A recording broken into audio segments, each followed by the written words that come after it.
$16 per ounce. Zencash is trading at $20, and the average price of Bitcoin is $8,983.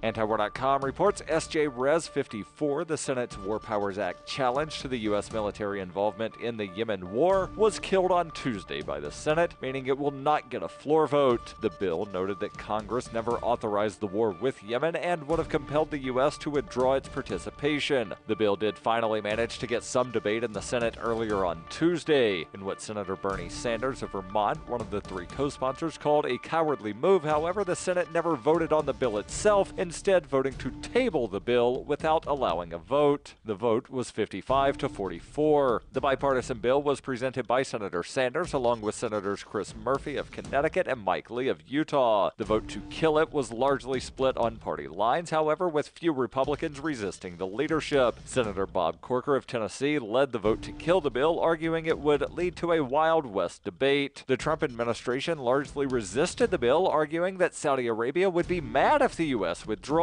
The Saudi Crown Prince Mohammed bin Salman is in Washington, D.C. this week and met with a number of high-ranking senators before the vote. Opposition to the Yemen war rests heavily on the massive number of civilians killed in the Saudi airstrikes. That the U.S. involvement was never authorized by Congress was another big issue, though this was the first attempt by the Senate to actually challenge a conflict over War Powers Act violations. Even there, however, some of those opposed to tabling the bill were not expected to support the bill itself if it had been given a floor vote.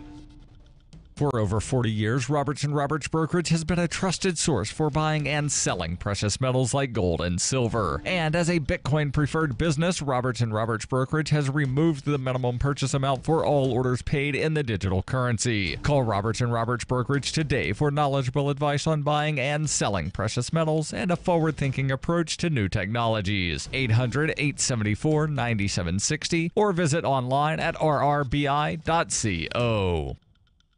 UPI reports Amazon became the second most valuable company in the world on Tuesday in stock value, surpassing Alphabet, the parent company of Google. Amazon's stock market value increased 2.7% by the end of the day, bringing its total value to $768 billion at $1,586.51 per share. The stock jump was enough to pass Alphabet, which fell 0.4% for a total value of $762.5 billion. The milestone comes days after Amazon founder and CEO Jeff Bezos topped the Forbes annual billionaires list with a total wealth of $112 billion, becoming the first American to surpass the $100 billion mark. Last month, Amazon surpassed Microsoft in value. Apple has a comfortable lead at the top spot with $889 billion in valuation. As neither company shows any signs of slowing down, Wall Street analysts predict at least one of them may soon reach the value of $1 trillion, which would be the first for any company.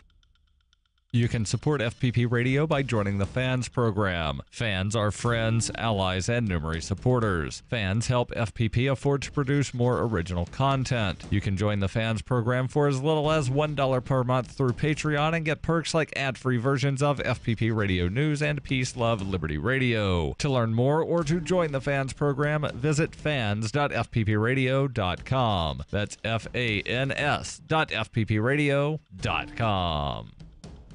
Reuters reports a package bomb blew up at a FedEx distribution center near San Antonio on Tuesday, the fifth in a series of attacks that have rocked Texas this month and left baffled investigators searching for what they suspect is a serial bomber. Officials said the package, filled with nails and metal shrapnel, was mailed from Austin to another address in Austin and passed through the sorting center in Schertz about 65 miles away when it exploded on a conveyor belt, knocking a female employee off her feet. It was the fifth in a series of explosions in Texas in the past 18 days that have killed 2 people, injured others, and left hundreds of federal and local investigators scrambling to find the perpetrator and a motive. Speaking through the media, officials have appealed to the bomber to reveal the motives for the attacks. Officials have also asked the public for any tips, offering a $115,000 reward for information leading to the arrest and conviction of the culprit.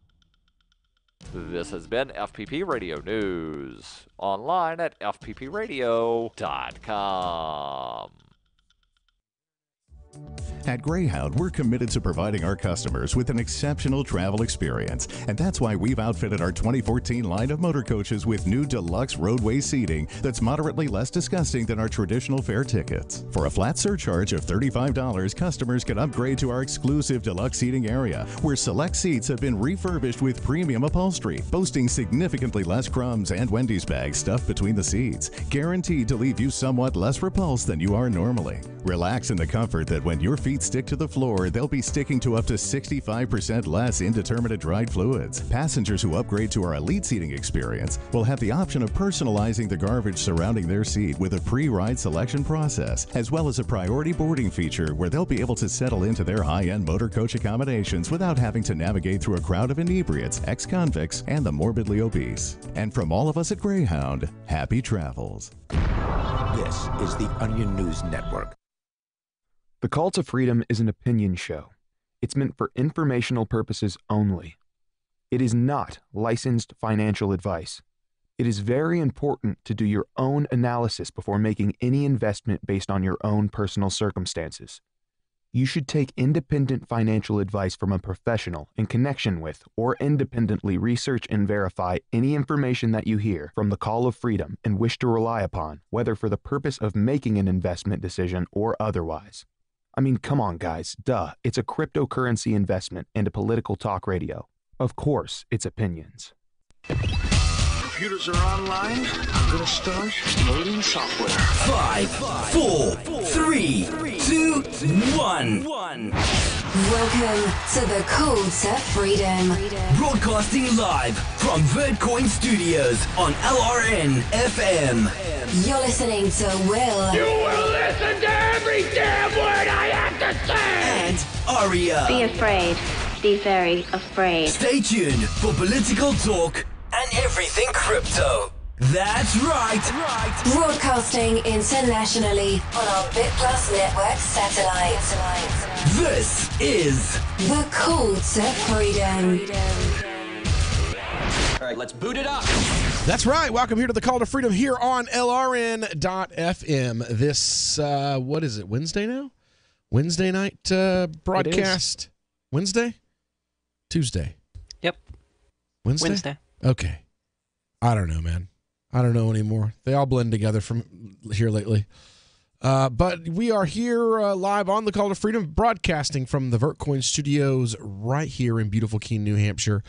And it's been a warm day outside today. Crazy. Now we're going to have Chelsea in. Chelsea Snyder will be joining us in a little while. But right now we have Miss Aria Demezio from cryptocurrencycheck.org on with us today. How you doing, Aria? Great, as usual. How are you? You have a guest that we might have lined up, maybe. I mean, it's looking like no. I have not heard anything else from them since yesterday. Oh, well, that sucks. Yeah, it really does, because I really liked it, you know? I mean, their guy on Discord is really responsive, but he gave me an email address to get in touch with someone, and the person with whom he told me to get in touch is not responsive at all. Oh, isn't that great? Isn't that always just amazing? Sorry. But, I mean, I feel bad for the guy on Discord. I don't remember Demar or something to that effect. Because, I mean, it's clear that he's really dedicated to the project, and he's really on board with it, and he's really passionate about it. But from what I'm seeing from the rest of the team, it's not as much about passion or excitement. Well, that's unfortunate, because you can't really have like one or two people on the team that are just like, and everyone else is dedicated. It doesn't work well that way, you know? Right. And that does seem to be the case. I mean, the email response I got was really dry and uninteresting, you know. But on Discord, you know, their excitement abounds with the upcoming release of Crypto Hunt, for those who don't know what we're talking about. Oh, yeah, by the way, we're talking about Crypto Hunt we're hoping to have on with us today. Got to hodl them all. You saw me wearing my shirt yesterday. My Gotta Hodl 'em all t-shirt. Crypto Hunt is basically, it's like a Pokemon Go for cryptocurrency, right? Right. Do you actually get what distinguishes micro amounts of cryptocurrency? You do. You get, I mean, that's what their ICO is for. You get the Crypto Hunt token. And ideally, it will be tradable and redeemable for, like any other cryptocurrency. Only you get it from playing this game. Very cool. And we're hoping to have them on today. We had scheduled them for an interview, but it looks like since that scheduling, they have become unresponsive. So, but we are going to continue to try to get them on for today's show. Now, the stories that I've got lined up today.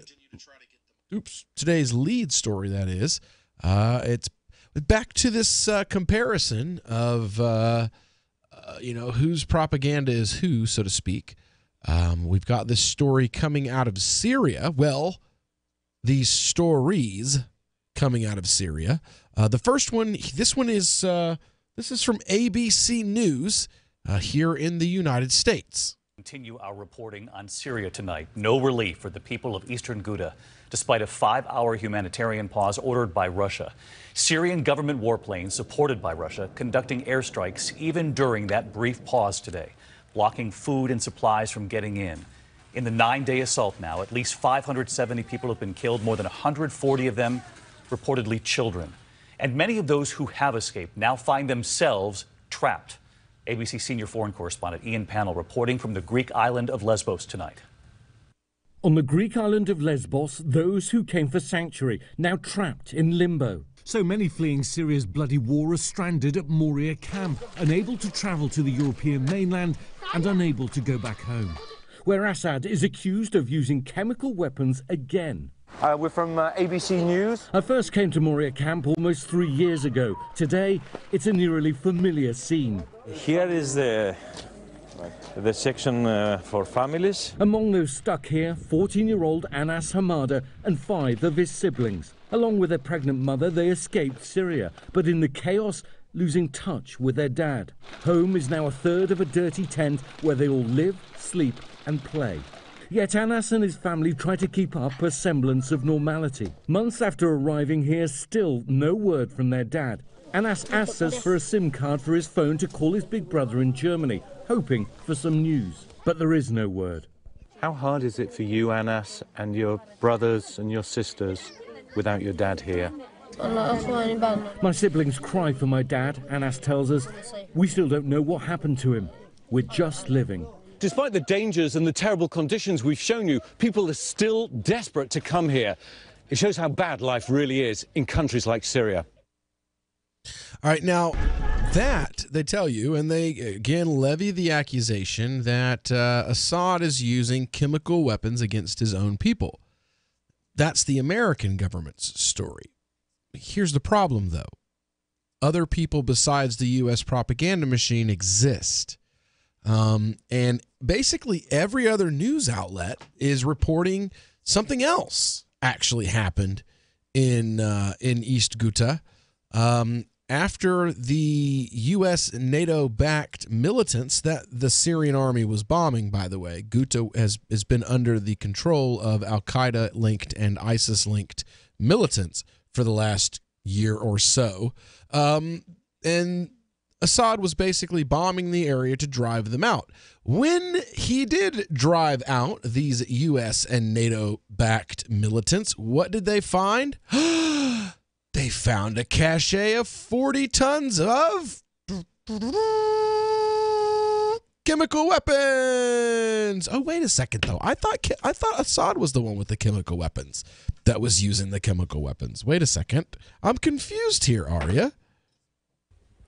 Well, that might be because you listen to the mainstream media, which continually lies, even when nobody has any idea where the chemical weapons are coming from or how they're being used or even how they're being activated. The blame always seems to get put squarely on Assad. Well, here's my question, right? Why do even US... when no one knows nothing, like the very first one, if chemical weapons are so evil and bad, then, well, what exactly do U.S. and NATO-backed freedom fighters want with 40 tons of internationally banned chemical weapons? And what about the white helmets? Those people who are always there to tell us how bad things are on Netflix. And the other bands of do-gooders who are always first on the scene with the kind of propaganda that Western governments and media love so much. How did they miss a 40-ton stockpile of chemical weapons? Where's their updates? Because they're always telling us, oh, this bad thing. Oh, this is this bad. And oh, send America in. Oh, Israel's got to help us. All that. But, if there's a 40-ton cache of chemical weapons, and I guess they just missed those. What a surprise. Are you surprised? Give us a call, 603-283-6160. We'll be right back. The new 4th edition of Healing Our World, The Compassion of Libertarianism, will take your understanding of liberty to a deeper level and has over 1,300 updated references, new cartoons, and a foreword by Dr. Ron Paul. With discounts for multiple book purchases, the 4th edition of Healing Our World is a great gift for the liberals, pragmatists, environmentalists, and Christians in your life who think libertarianism is cold-hearted. Get yours today at healing.freetalklive.com and use promo code FTL for a $5 discount. From that romantic summer evening in 1924 when Pol Pot was conceived, to the first time someone figured out how to eat a pineapple without ripping their mouth to shreds. This week in history, 1692, 5 citizens were executed after being convicted during the Salem witch trials, all while dozens of witches, warlocks, and sorcerers stood by and watched the wrongly accused take the rap for them, while the perfectly normal humans charged with witchcraft were publicly hung and dragged to their unmarked graves. The numerous Salem citizens that did spend their evenings casting spells and awakening the dead merely lowered their heads as their friends and neighbors were burned at the stake. Historical records have indicated that as many as 35% of the people in Salem were actually witches and warlocks. In fact, the executioner himself was a well-known necromancer who, after hanging the wrongly accused witches, reanimated their dead bodies and apologized before casting them into the eternal fires of hell. This is the Onion News Network. The 3 most important things you can do for LRN.FM are: 1. Let your friends know you're listening to LRN.FM on your social networking profile. 2. Buy the things you buy online through shop.LRN.FM. 3. Give $5 a month to the AMP program at amp.LRN.FM. It's my firm belief that the AMP program is the best use of your charitable dollar among liberty-oriented groups. Support all your favorite organizations, but make sure you give $5 a month to the AMP program at amp.LRN.FM. Cell 411 is a free app for Android and iOS that replaces government-controlled 911. Cell 411 allows you to preset a group of friends or private organizations to show up at any emergency. Cell 411 is a nightmare for the state because it proves their so-called services aren't needed. Cell 411 has had thousands of installs, and of course it's covered by the BIPCOT no government license. Cell 411 because your friends won't shoot you when you're in trouble. Without the government, who would build the emergency services? You and Cell 411. Get it today at getcell411.com. Did you know we've taken our LRN.FM telephone listen line to a new level with the LRN.FM audio on-demand line? Now you can call 712-770-8447 anytime and listen to LRN.FM's live feed. And you can listen to a bunch of our original shows on demand. Long-distance fees may apply. Just dial 712-770-8447 and choose from the menu. 712-770-8447. Since time began, tyrants have taken aim at personal liberties. Now there's a movie that aims back.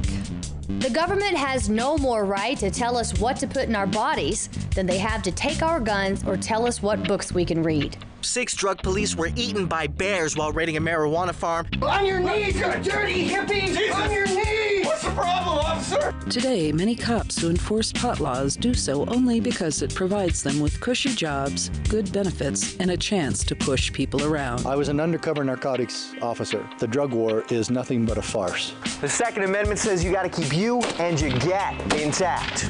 Guns and Weed, The Road to Freedom. A film by Michael W. Dean and Nima Vadadi. DVD available now at gunsandweed.com or on Amazon. Hey! That's gunsandweed.com. Makes the perfect gift. Remember, that's gunsandweed.com. This is the Liberty Radio Network, broadcasting the latest liberty-oriented audio content 24 hours a day at LRN.FM. You are listening to the Call to Freedom on LRN.FM. आप सुन रहे हैं स्वतंत्रता की पुकार सिर्फ और सिर्फ LRN.FM पे।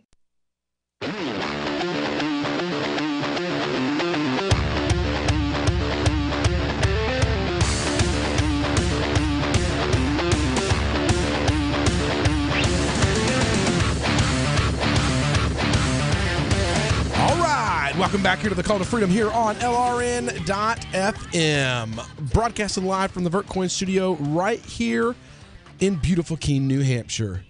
So it's another beautiful day here. We've been talking about this story in Syria. Before we get to that, I just want to know, are you new to the crypto game? Are you wanting to get bought in, but you just, well, you don't even know what a candle graph is, let alone want to spend your whole day looking at them? Well, let me introduce you to something called Helium. Helium's a savings accelerator, and what they've done is they've designed a bot that watches the values between regular fiats and cryptocurrencies, and, well, then it moves your money when the timing is just right. You fill up your Uphold account using, it's just a bank card or your own crypto wallet. Move that stuff over to Helium, and then just set it and forget it. It's kind of like the crockpot of cryptocurrencies. Helium, it lets your money move you. So go over to helium.com/CTF. That's helium with an E.com, HELEUM.com/CTF, and get a great deal as a thank you for being a Call to Freedom listener. Now, we were talking about this thing here in Syria where the accusation is that the Syrian government is using chemical weapons to bomb the region of East Ghouta or Ghouta. But, well, the only people who seem to think that's what's happening are the American government. We actually have some video here. Now, I'm going to have to translate this for you folks at home that don't understand Arabic. But needless to say, it's so blatantly a smoking gun. You know, it's like so undeniable that it's almost laughable that the United States government even tried to push it's Assad, not the Al-Qaeda-linked terrorist groups that were funneling money and Saudi is funneling weapons to. So let's see here. If we've got this clip from Arab TV queued up right here, and there we go. العبوات موجود عليها بلد المنشأ والمخبر مكتوب عليها المملكة العربية السعودية. All right, so what he said is that first it shows you the jugs of chemical agents that are used in the manufacture of chemical weapons, most specifically chlorine bombs, chlorine IEDs, that kind of stuff. And what he says is the jugs of these materials are clearly marked with the names of the countries of origin. And Saudi, that's Saudi Arabia, what you would know as Saudi Arabia, is, that these jugs originated in Saudi Arabia or in Turkey, is printed clearly on the labels. بالتالي الدول الغربية والمملكة العربية السعودية وتركيا كلها كأنها كان لها خطط باستمرار لخلق أجواء معينة للتدخل في واتهام الجيش العربي السوري. It's a major manufacturing facility on the second floor of a building that was abandoned during the state's bombing campaign of the area in order to drive out the rebels, and it points to a larger effort to manufacture and use chemical weapons through the facilitation of Saudi Arabia and Turkey within Syria.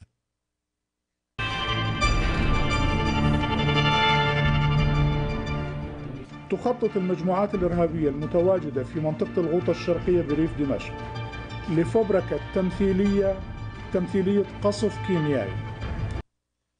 It's obvious here that the manufacture of chemical weapons is happening within Syria by Syrian rebels. This will most likely be used to accuse the Syrian government of launching chemical weapons attacks. واتهام الجيش العربي السوري بها. قاموا بتجميع عدد من النساء والشيوخ والأطفال من خارج المنطقة استعدادا لتمثيل تلك المسرحية. And, we already knew that Western governments frequently accuse Syria of carrying out chemical attacks. I mean, again, like, they found their manufacturing facility and they've got finished weapons in the building. There was a board, like a board on the wall that was showing the procedures for actually how to build these chemical bombs in the building, whiteboards and stuff up with instructions. So, I mean, this is pretty scary stuff here.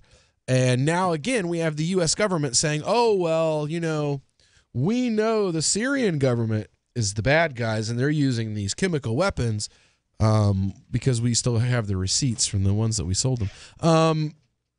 But what's happening, though, and this is now like the third time this has happened, is when these rebel-controlled areas have all the U.S.-backed, Israeli-backed, Saudi-backed, United Kingdom-backed, United Nations and NATO-backed rebels.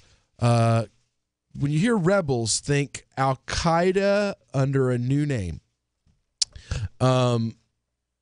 When they're driven out of these... it's like the government-sanctioned protests that are happening at school. I mean, they're not really rebels.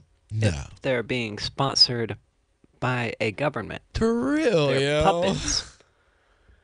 How are you going to call it a protest when the school's paying $100,000 for you to go? That's not a protest. You are not standing up against any authority. Oh, my Lord. No, and I would say the same is true of these rebels. Yeah. Well, that's what I said a long time ago. I was like, look, man, as soon as you take money from the U.S. government, you are automatically suspect. You are no longer working for yourself. Whatever grand, thing that you claim to be virtue, that you claim to be fighting in favor of, as soon as you took the first penny of money from the United States government, you were no longer fighting for that. You were fighting for whatever intention that the U.S. government has that they are not telling you. That's what you're really fighting for from that point forward. What the rebels in Syria are really fighting for is they're fighting to give control of their country so that it can be broken up into pieces and 2/3 of it given to their neighbors in Israel, so that we can continue on with the Greater Israel Project and the recreation of this biblical state of Israel. Because the evangelicals think that if we could just murder enough brown people in the desert and replace them with Europeans and Zionists, then, well, we can kickstart the apocalypse and Jesus will come back and all these people we don't like will just go away. I mean, let's just be honest. That's what's ruling your foreign policy today. If you don't believe, fine, call me. Prove me wrong. 603-283-6160. The warning signs. At first, he made me feel special. He promised he'd look after me, provide for my future. He broke every promise he made. Millions of Americans afflicted. I was ready to leave, but he told me he'd change. So I gave him another chance. I was such a fool. The consequences. Things only got worse. He started making my decisions for me. About my job, my kids' education, my money, my safety, my future. He took away my choices, but I kept going back to the same politicians. The diagnosis? Battered voter syndrome. I fell for the same old lies. They were just playing with my emotions, telling me what I wanted to hear.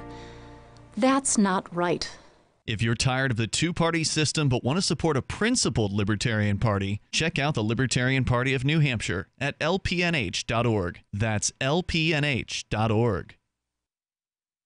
We've all heard about blockchain assets like Dogecoin, Ether, and Ripple. Bitcoin isn't the only player in the blockchain game any longer. And for those of us wondering how to get our hands on these digital assets, finally, there's a solution. Shapeshift.io allows you to buy and sell between your digital assets and Bitcoin instantly between your own digital wallets. I've used it with ease. Shapeshift.io. There's no account or email address needed. You send them the crypto you want to sell. They send back the crypto you want to buy. It's that easy. Shapeshift.io. Why did you move to the Shire? I moved here to the Shire because there's other people around who take liberty just as seriously as I do. I moved to the Shire because I saw videos of people challenging authority and thought that I could get support myself. It called to me, like, do this right now. I wanted to be around people like me who got it, and once I got here, I knew there was nowhere else that I wanted to be. I've always wanted to change the world, so I moved to the Shire to join people who were actually working towards doing the same thing. The people here are awesome, loving, and positive. It was for the adventure and for the feeling of something important is happening here, and I just wanted to come to sort of be part of that. Visit ShireSociety.com to read and sign the Shire Society Declaration and learn the reasons why, if you love liberty, you should immigrate to the Shire. Plus, add yourself to the Shire map at ShireSociety.com. That's ShireSociety.com.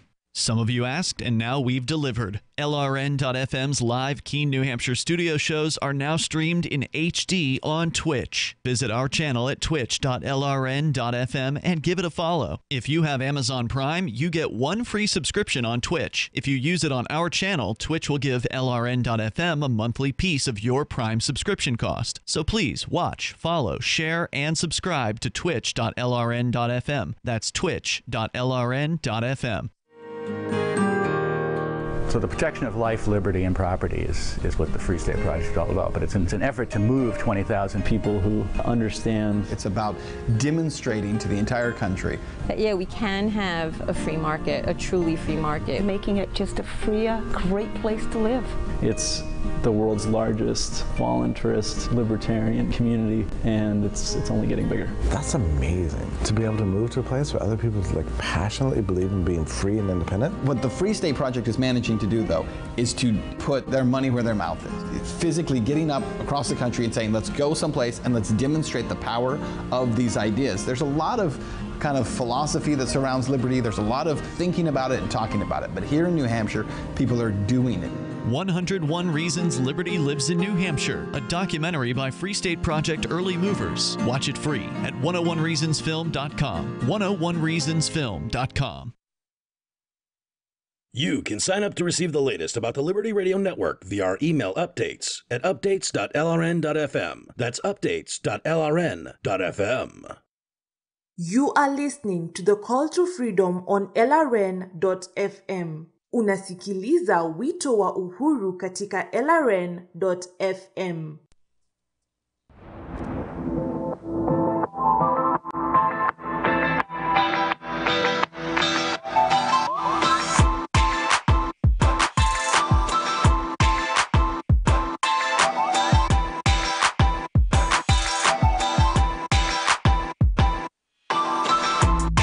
All right, welcome back here to the Call to Freedom here on LRN.FM.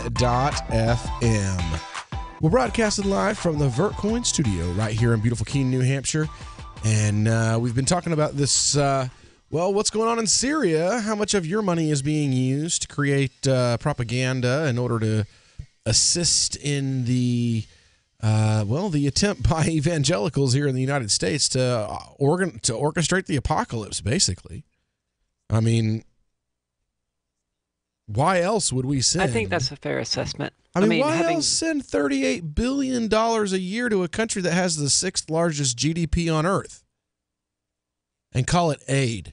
I mean, seriously, why is a country with the 6th largest GDP on the face of the earth getting aid from the United States? More aid than any country on earth. Well, not to mention all the military crap we send them. Yeah, well, that's right. You're right. That's not included, and that is that because that doesn't include. Let's see, because they have the Iron Dome. We built that. We designed it. We built it. We installed it. We pay for the upkeep for it, and we pay for the ammunition for it. The United States government pays for that. You, the United States taxpayer that's listening out there, you pay for it. That's why you should use complete cryptocurrencies. Defense of another nation.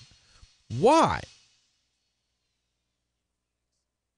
Why? Well, religious reasons, really. I don't think we're defending them to start the apocalypse, obviously, but I mean, we would rather they win the Battle of Armageddon. I don't remember the intricacies of what Christians believe, especially the evangelical ones down here in the South, but well, that's they're the all funny about some thing Israel. Is the last of that's one of the funniest things though is that the what's the word I'm looking for here? The Antichrist is supposed to rule from the reconstituted temple in Jerusalem, which would mean that the people who are trying to rebuild the temple are not friends of Christians. Because last I checked, the Antichrist kills Christians. But I mean, these are literally people that will preach that the old covenant has passed away. The old covenant being Israel are the chosen people and get to have Israel and get to have that land. And then in the same breath say that it's not gone, that it's still here. So, I mean, these are people that literally believe two things that are in complete conflict with each other at the exact same time on a religious level. Like, as a part of their religion, they literally believe two completely conflicting things. You got to remember, Jesus was the Prince of Peace, right? And these people are for stronger nuclear armament. For real. What was it that Gandhi said? They don't see a conflict with that. What was it Gandhi said? I love your Christ, but your Christ is so unlike your Christians. And you know what I would say today? That the Prophet ﷺ is so unlike Muslims. Well, I mean, I give sermons every week about it.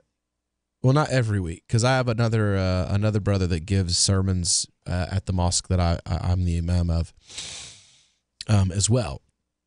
We alternate quite a bit, and he does the same thing. He tells an audience full of Muslims every day, "You people don't act like Muslims.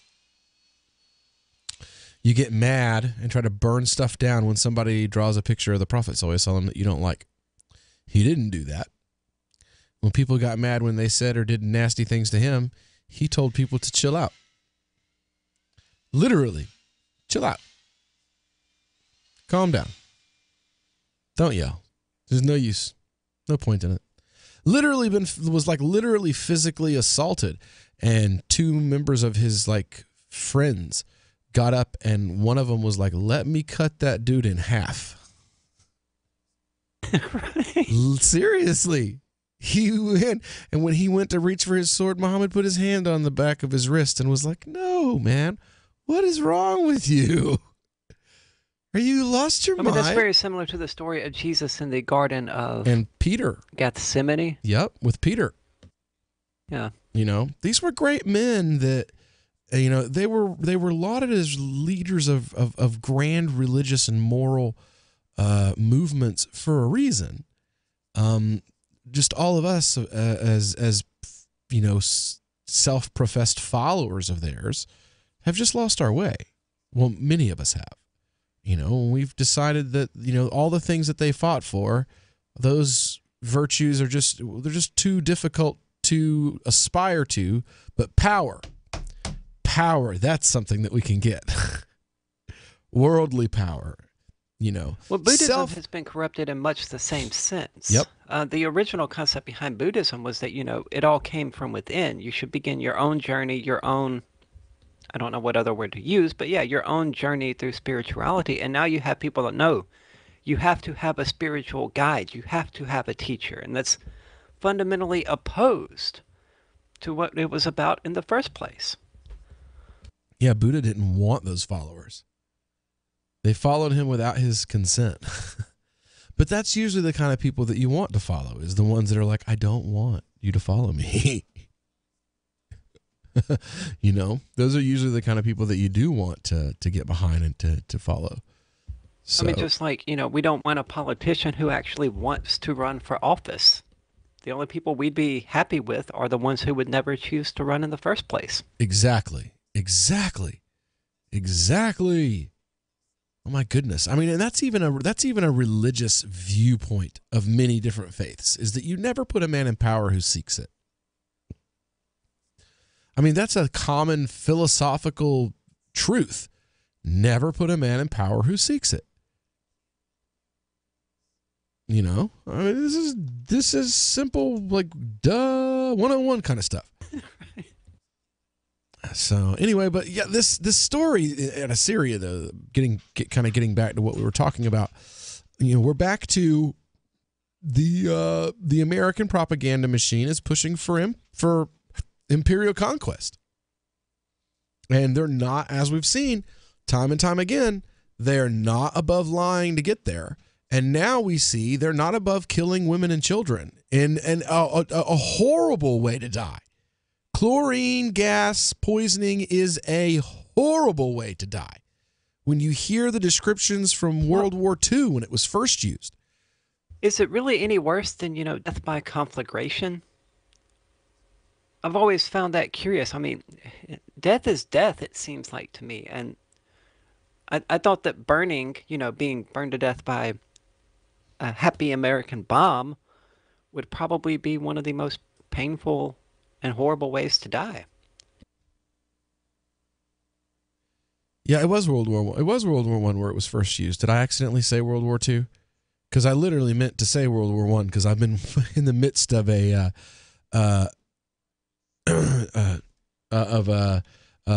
documentary, World War I, like.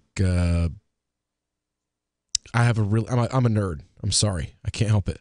And I watch tons and tons and tons and tons. And one of the series that I'm looking into right now is on the use of and the change of warfare, specifically focusing on the use of chemical agents and possibly the introduction of biological agents, the first introduction of biological agents being in World War I as well. And the descriptions of what it's like to be killed through the use of chlorine gas.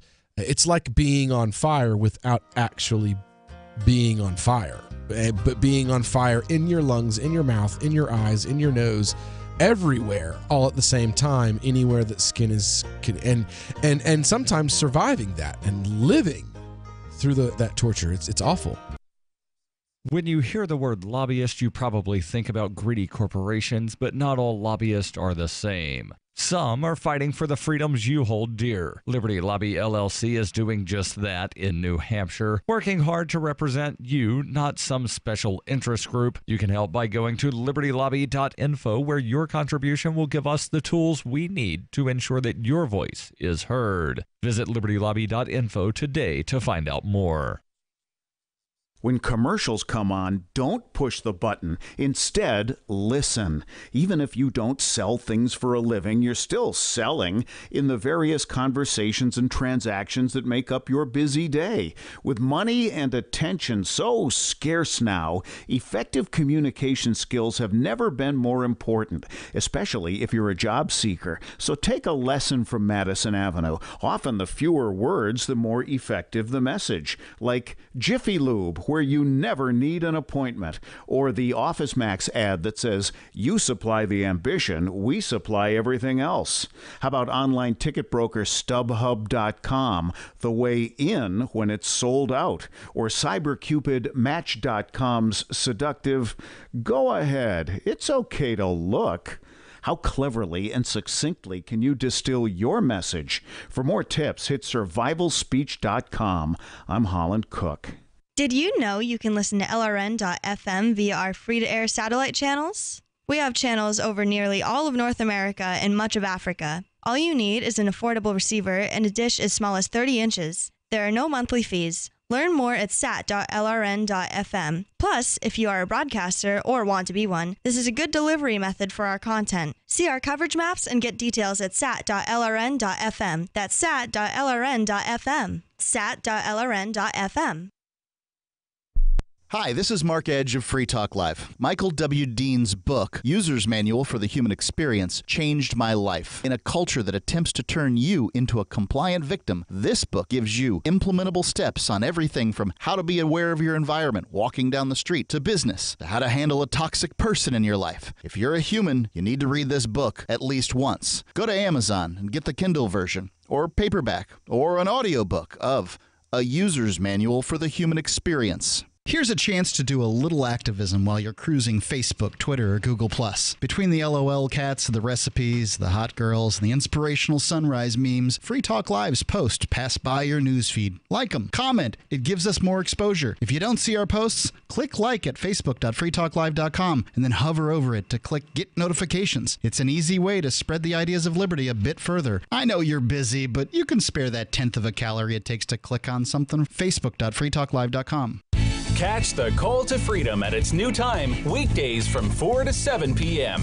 The Call to Freedom is the only live drive-home call-in show in the U.S. with a segment devoted to cryptocurrencies. Crypto Hour, brought to you by Helium.com, live from Vertcoin Studios in New Hampshire. Learn about what makes cryptocurrencies so great and why you should care about them. Updates on new coins and ICOs, and warnings of scams. Plus, hear from traders, whales, developers, and big names in the crypto world. You can also win crypto coins or tokens every episode. Just listen for the faucet sound and be the fifth caller to get free Dash, Litecoin, Vertcoin, Verge, or other cryptocurrencies. The Call to Freedom with Will and Aria, featuring Crypto Hour. Broadcast internationally through our BitPlus network satellite. Weekdays from 4 to 7 p.m. on LRN FM.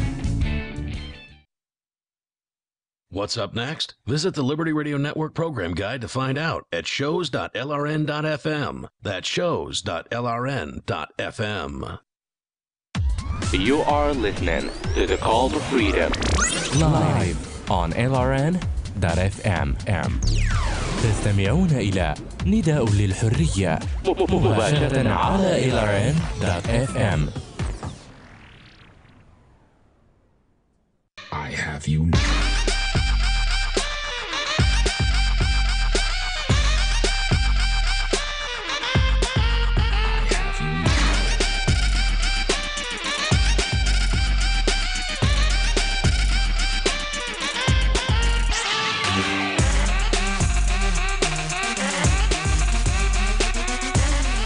All right, welcome back into the Call to Freedom here on LRN.fm. We're broadcasting live from the Vertcoin studio right here in beautiful Keene, New Hampshire on this wonderful Wednesday afternoon. And, we've been talking about the truth versus the fiction of the latest batch of propaganda coming out of Syria. Who do we believe? You've got here a story from Newsweek says that a suspected chemical attack in Syria's besieged eastern Ghouta suburb left one child dead and more than a dozen civilians with symptoms consistent with exposure to chlorine gas. But the question then remains, how did that happen? Did it come from chlorine bombs that were built by the Al-Qaeda-linked terrorists that the United States government, the UN, the U.S., and NATO, and Israel are all funding? Or were they dropped by the Syrian military? Was it simply because of the fact that they bombed another one of these facilities that's being used to make chlorine bombs? How do we know?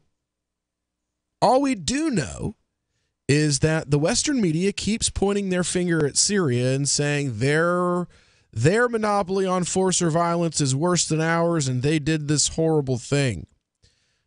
And then 2 weeks later it comes out, well, they didn't actually do this horrible thing.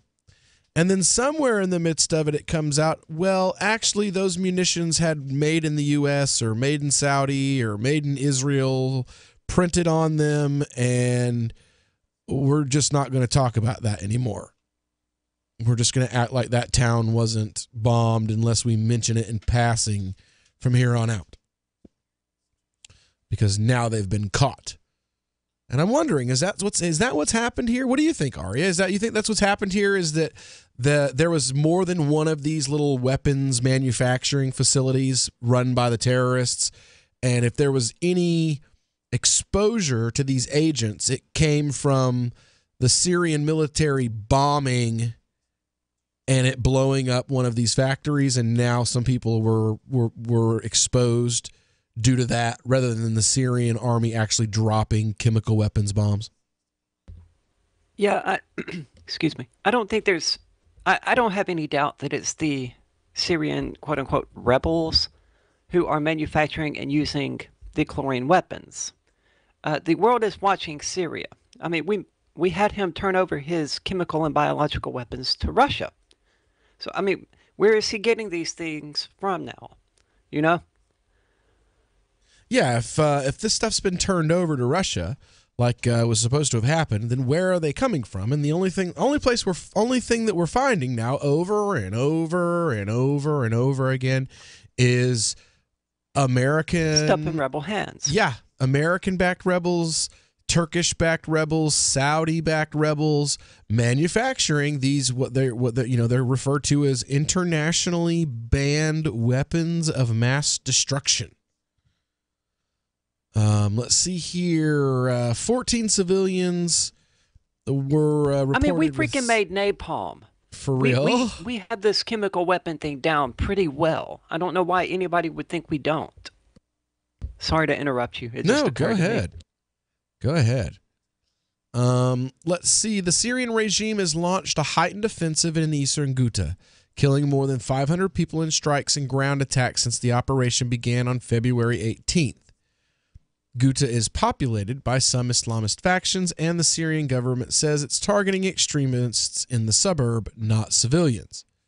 We practice a sovereign right of self-defense, and we will continue to fight terrorism wherever it is found on Syrian soil. Now that sounds familiar. Doesn't that sound familiar? I think I remember an American president saying something like that, only he didn't say, we will fight terrorism anywhere we find it on American soil. He said, we will fight terrorism on whatever soil we find it on. Meaning we will come... Yeah, and then we made a bunch of terrorism all over the world so that we could justify fighting there. So basically, for the Syrian government to say, we will fight terrorism on our own soil is bad. But for the U.S. government to, quote-unquote, fight terrorism on any soil, any patch of ground within any sovereign nation, municipality, the whatever, island, anarchist collective, patch of dirt, basically. Whatever it is, if it's land and America declares there's a terrorist there, we're coming to bomb it. They're going to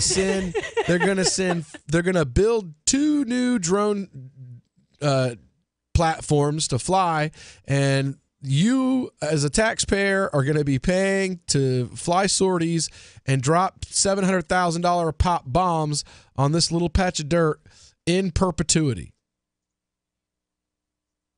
But hey, the guys at Lockheed, the guys at Lockheed, their stock options and their dividends are looking great.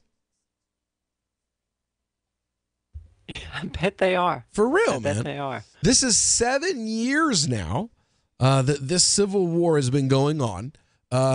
Everyone now knows. Well, not to mention the Iraq anniversary we just had. For real. Everyone knows we basically helped start the civil war in Syria. It's all known now that the United States CIA sent people in to assist in creating the upheaval.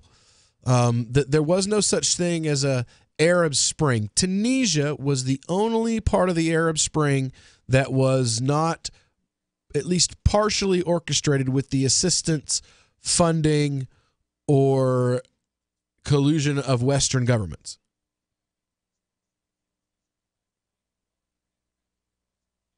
And that's like the only one I'm not familiar with. That's interesting. Anyway. Like, I don't know what happened in Tunisia. Tunisia. Oh, Tunisia was where they the guy basically sat himself on fire in protest, and that's what kicked off a soft revolution that started what they called the Arab Spring. But the problem is that as the protests began in these other countries, the American CIA was like, oh, whoa. Like, we have just enough control in these places that we don't want to lose it. So they sent their people in so that they could, what's the word here? Guide, steer the revolutions. And what do we have in Libya to show for it? Well, the largest open-air slave trade on earth. Isn't that awesome? And a military dictatorship in Egypt. For real. So you've got a new military dictatorship in Egypt that was worse than the one that was overthrown, but according to the Israeli ministers, he is, quote, the national hero of the state of Israel, while being the military dictator of Egypt. Oh, and by the way, we sent them we as in the you as the taxpayer, the money they steal from you every day was sent to the tune of $1.5 billion to help pay for that revolution, for that dictator to take control of Egypt from the democratically elected government, that though they may have sucked, under the Muslim Brotherhood, you had a television show very much like The Daily Show where they poked fun at the government, they poked fun at the religious authority. There was enough free speech in Egypt that you could make fun of people at least. And now, none of that. That's all gone. That'll get you shot. Because the U.S.-backed overthrow of Egypt, the U.S.-backed dictator in Egypt, he don't like free speech. So they shouldn't have it. I mean, isn't it funny how that works? Isn't it funny how that works? Well, it's not funny, but it's kind of sad. It is. And I mean, I remember when we refused to call it a military coup. I mean, that was a fun bit of news. The military takes over it's not a military coup. It's not a coup. No. The military just went in with guns and tanks and drove out the democratically elected government. It wasn't a military coup. A military coup is when somebody that isn't us pays for the same exact thing to happen. Don't you know the difference? If you know the difference, you could give me a call, because I sure the heck don't know. 603-283-6160. We'll be back with Crypto Hour and hopefully Crypto Hunt when we get back here on the Call to Freedom on LRN.FM. Is spreading the message of liberty, cryptocurrency, and peace around the globe worth $2 per month to you?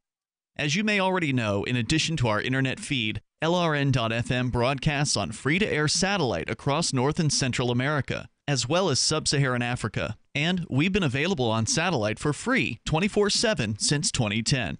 The LRN.FM free-to-air satellite signal is reaching some of the most oppressive regimes in the world, and there's no doubt our ideas are making an impact. You can learn more about the channel's impact by watching the 3-minute video at fund.lrn.fm. If you'd like to help free minds globally with our ideas of liberty, cryptocurrency, and peace, you can donate as little as $2 per month via fund.lrn.fm. You can help us continue and expand our satellite broadcast to multiple continents. Visit fund.lrn.fm today, and thank you for your help. Don't forget to share the link on social media. That's fund.lrn.fm. Now that you've found the Liberty Radio Network at LRN.FM, you may want to help expose others to our great programs. To assist you in doing so, you'll find resources at promote.lrn.fm, including details on how to get a free bumper sticker, quarter-page flyers you can print out and distribute, banners for your website, as well as files that will allow you to make your own custom banners and graphics. Visit promote.lrn.fm and help bring new listeners to the Liberty Radio Network. That's promote.lrn.fm. Should you be able to earn an honest living free from senseless government interference? The Institute for Justice thinks so. That's why we've spent years defending hard-working men and women from pointless government regulations. Nationwide, IJ has created opportunity by reducing government power. but there is still more work to be done. Visit our website today at ij.org. Let IJ take care of the government so you can take care of your business. More of the Call to Freedom is coming up next, live after the news on the Liberty Radio Network at LRN.FM. From Keene, the Shire, the Liberty Media capital of the world, this is Daryl W. Perry, host of FPP Radio News for Wednesday, March 21st, 2018. Silver is trading at $16.26 per ounce. Gold is valued at $1,314 per ounce. Zencash is trading at $20, and the average price of Bitcoin is $8,983. Antiwar.com reports SJ Res 54, the Senate's War Powers Act challenge to the U.S. military involvement in the Yemen war, was killed on Tuesday by the Senate, meaning it will not get a floor vote. The bill noted that Congress never authorized the war with Yemen and would have compelled the U.S. to withdraw its participation. The bill did finally manage to get some debate in the Senate earlier on Tuesday, in what Senator Bernie Sanders of Vermont, one of the three co-sponsors, called a cowardly move. However, the Senate never voted on the bill itself, instead voting to table the bill without allowing a vote. The vote was 55 to 44. The bipartisan bill was presented by Senator Sanders along with Senators Chris Murphy of Connecticut and Mike Lee of Utah. The vote to kill it was largely split on party lines, however, with few Republicans resisting the leadership. Senator Bob Corker of Tennessee led the vote to kill the bill, arguing it would lead to a Wild West debate. The Trump administration largely resisted the bill, arguing that Saudi Arabia would be mad if the U.S. withdraws. The Saudi Crown Prince Mohammed bin Salman is in Washington, D.C. this week and met with a number of high-ranking senators before the vote. Opposition to the Yemen war rests heavily on the massive number of civilians killed in the Saudi airstrikes. That the U.S. involvement was never authorized by Congress was another big issue, though this was the first attempt by the Senate to actually challenge a conflict over War Powers Act violations. Even there, however, some of those opposed to tabling the bill were not expected to support the bill itself if it had been given a floor vote. For over 40 years, Roberts & Roberts Brokerage has been a trusted source for buying and selling precious metals like gold and silver. And as a Bitcoin-preferred business, Roberts & Roberts Brokerage has removed the minimum purchase amount for all orders paid in the digital currency. Call Roberts & Roberts Brokerage today for knowledgeable advice on buying and selling precious metals and a forward-thinking approach to new technologies. 800-874-9760 or visit online at rrbi.co. UPI reports Amazon became the second most valuable company in the world on Tuesday in stock value, surpassing Alphabet, the parent company of Google. Amazon's stock market value increased 2.7% by the end of the day, bringing its total value to $768 billion at $1,586.51 per share. The stock jump was enough to pass Alphabet, which fell 0.4% for a total value of $762.5 billion. The milestone comes days after Amazon founder and CEO Jeff Bezos topped the Forbes annual billionaires list with a total wealth of $112 billion, becoming the first American to surpass the $100 billion mark. Last month, Amazon surpassed Microsoft in value. Apple has a comfortable lead at the top spot with $889 billion in valuation. As neither company shows any signs of slowing down, Wall Street analysts predict at least one of them may soon reach the value of $1 trillion, which would be the first for any company. You can support FPP Radio by joining the Fans program. Fans are friends, allies, and numerous supporters. Fans help FPP afford to produce more original content. You can join the Fans program for as little as $1 per month through Patreon and get perks like ad-free versions of FPP Radio News and Peace, Love, Liberty Radio. To learn more or to join the Fans program, visit fans.fppradio.com. That's fans.fppradio.com. Reuters reports a package bomb blew up at a FedEx distribution center near San Antonio on Tuesday, the fifth in a series of attacks that have rocked Texas this month and left baffled investigators searching for what they suspect is a serial bomber. Officials said the package, filled with nails and metal shrapnel, was mailed from Austin to another address in Austin and passed through the sorting center in Schertz about 65 miles away when it exploded on a conveyor belt, knocking a female employee off her feet. It was the fifth in a series of explosions in Texas Texas in the past 18 days that have killed 2 people, injured others, and left hundreds of federal and local investigators scrambling to find the perpetrator and a motive. Speaking through the media, officials have appealed to the bomber to reveal the motives for the attacks. Officials have also asked the public for any tips, offering a $115,000 reward for information leading to the arrest and conviction of the culprit. This has been FPP Radio News, online at fppradio.com. Hundreds of exasperated Americans confirmed Thursday that, for fuck's sake, the article they just clicked on is actually a stupid video. I clicked on the story thinking I'd be in and out of there in 30 seconds, but then that little buffering thing popped up and I was like, here we go.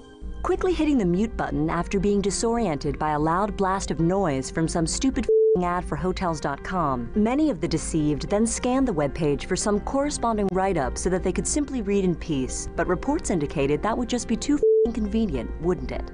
Look, I don't want to watch a report or interview or panel discussion or whatever the hell this is. I just want to skim an article real quick and move on with my day. This is bullshit.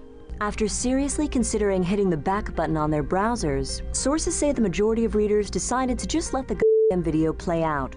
You know what? I'll watch the thing, and I'll probably watch the next video that automatically loads afterwards. This is the Onion News Network. The Call to Freedom is an opinion show.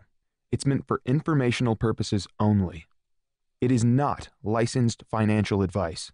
It is very important to do your own analysis before making any investment based on your own personal circumstances. You should take independent financial advice from a professional in connection with or independently research and verify any information that you hear from the Call of Freedom and wish to rely upon, whether for the purpose of making an investment decision or otherwise. I mean, come on, guys. Duh. It's a cryptocurrency investment and a political talk radio. Of course, it's opinions. Hold. Hold. Hold.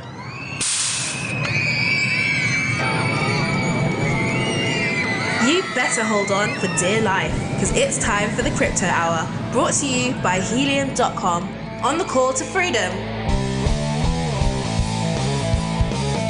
All right, that's right. It is time for the Crypto Hour here on the Call to Freedom. We are, what's up there, Aria? Do we have any good news? Any good news from CryptVisor? You mean Crypto Hunt? I mean Crypto Hunt. Yeah, I shot Demir a message on Discord, and he said he'll ask if someone wants to join, but he doubts it. So, what about him? Free press, and apparently they don't want it. So, no, tell him to come on. I don't think he's authorized to. You know. Oh, what the bloody! Ugh.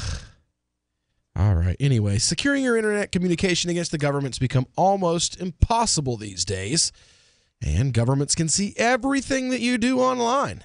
Well, they can even block you from services and keep you from communicating with them altogether. Well, that's why you need CryptVisor, the unstoppable instant communication platform. CryptVisor is powered by the blockchain and fully decentralized. They've got no central servers for governments to block or to shut down. And CryptVisor neither asks for nor stores your personal information. So even if the government asks them for your information, well, they simply don't have it. Find out how you can get CryptVisor for free and learn about their premium options like the CVPay cryptocurrency wallet and other advanced security features. So check them out at their website, cryptvisor.network. That's CryptVisor at cryptvisor.network, the unstoppable internet communication device. So, guys, since we can't get the folks from Crypto Hunt in here, Aria, I want to hear, you're using it right now, right? You've been using, I guess, like a beta version of it. And no, I'm not. No? I thought you said you were. No, none of the cities near me are actually included at this point because, it's a location-based thing like Pokemon Go. Okay. And they don't have worldwide coverage, just select cities at the moment. Okay. And for some reason, Memphis, Tennessee is not on them. Really? That is kind of strange. Memphis is big. Yeah, it's huge. And they've got 4 Mississippi cities, but none from not Memphis or Nashville. They don't have Nashville? Nashville's like a big tourist city and stuff. That would make so much sense. Yeah, there's nothing from Tennessee, so I actually don't have the opportunity to actually play it and try out the game. But that's essentially what it is. It's Pokemon Go for cryptocurrencies. And instead of hunting Pokemon down, you're hunting down random quest rewards. You know, if you're wandering around a hospital, one of the examples they gave, which is surely going to lead to problems, is find a syringe. And of course, what it means is wander around until you find a treasure chest on your phone and pop it, and a digital syringe pops out. And for that, you're rewarded Crypto Hunt tokens, which are an actual cryptocurrency that ideally will actually be worth something one day. And it's also got some educational facets to it, similar to Kawaii Crypto, where it's trying to teach you about cryptocurrencies and blockchain and how all of that works while you play. It's a really cool thing. I just want to jump back really fast to when Arya said, if you happen to be wandering around a hospital, like that's a thing that people do all the time. It was when Pokemon Go was big. Wait, really? Why? Yeah, people were everywhere. Well, everywhere yeah, you looked, there were teenagers and young adults running around with their phones, chasing down invisible creatures. You know. True. I would have thought that people would be banned from the interior of hospitals, though. But yeah, I mean, I was one of those people. I was definitely. Oh no! I'm always too scared to cheat because I'm a fraidy cat. Not gonna lie. You're afraid of what? I'm just a fraidy cat in general. I have like the worst luck ever. She's not afraid. She's a fraidy cat. Fraidy cat. Too afraid of everything. No, I have like the worst luck. If I tried, it would just be like, boop, caught you. I'd be like, yeah, that's cool. Yeah. Man, it was so awesome. I had a little control pad on my screen, and from the comfort of my home, could walk around New York City, just catch all the Pokemon I wanted. It was great.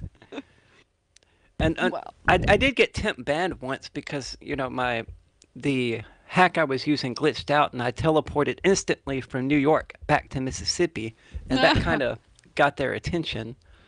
Yeah. But it was just a temp ban, and then I was back. Well, that's what they thought.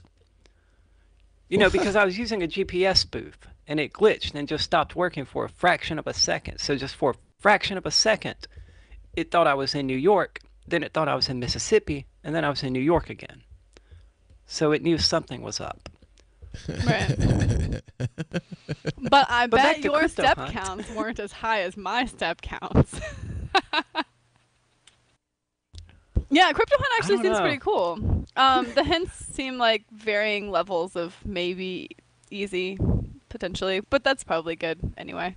Well, you can go to cryptohuntgame.com.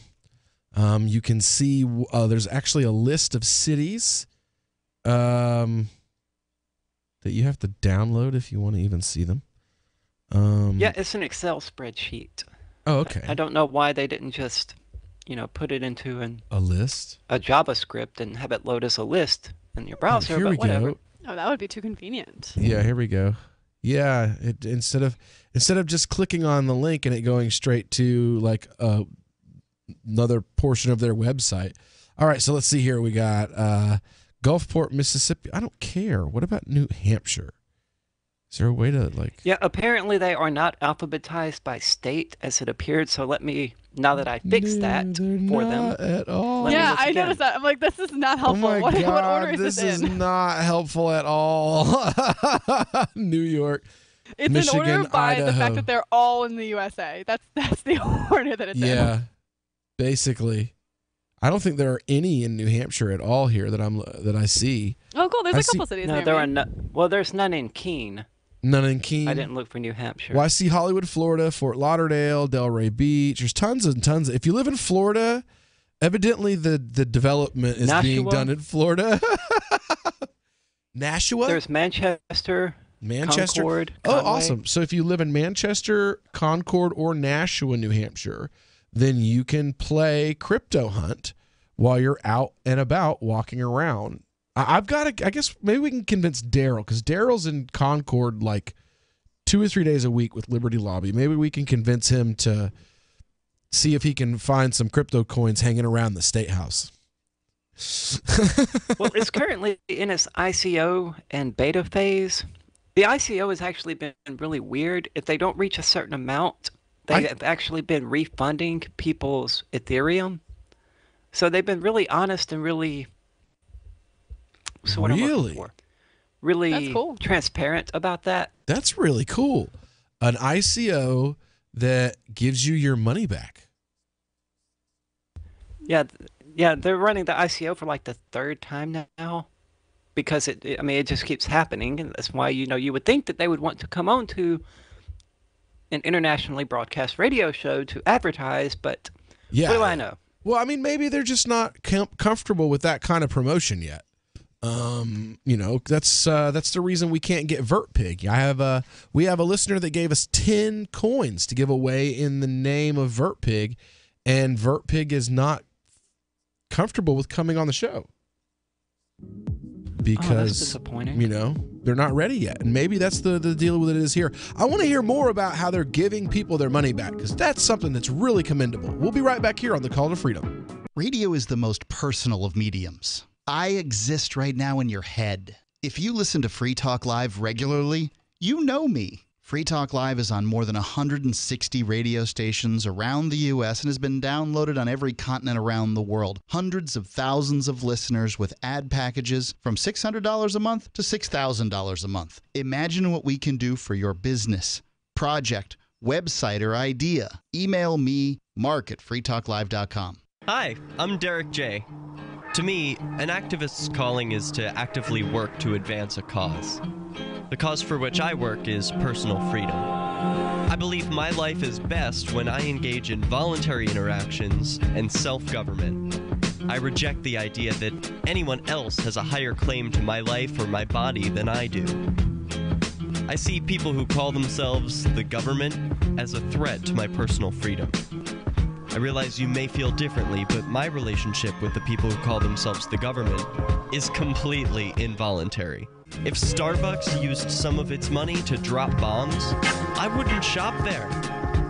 So why would I support the American empire?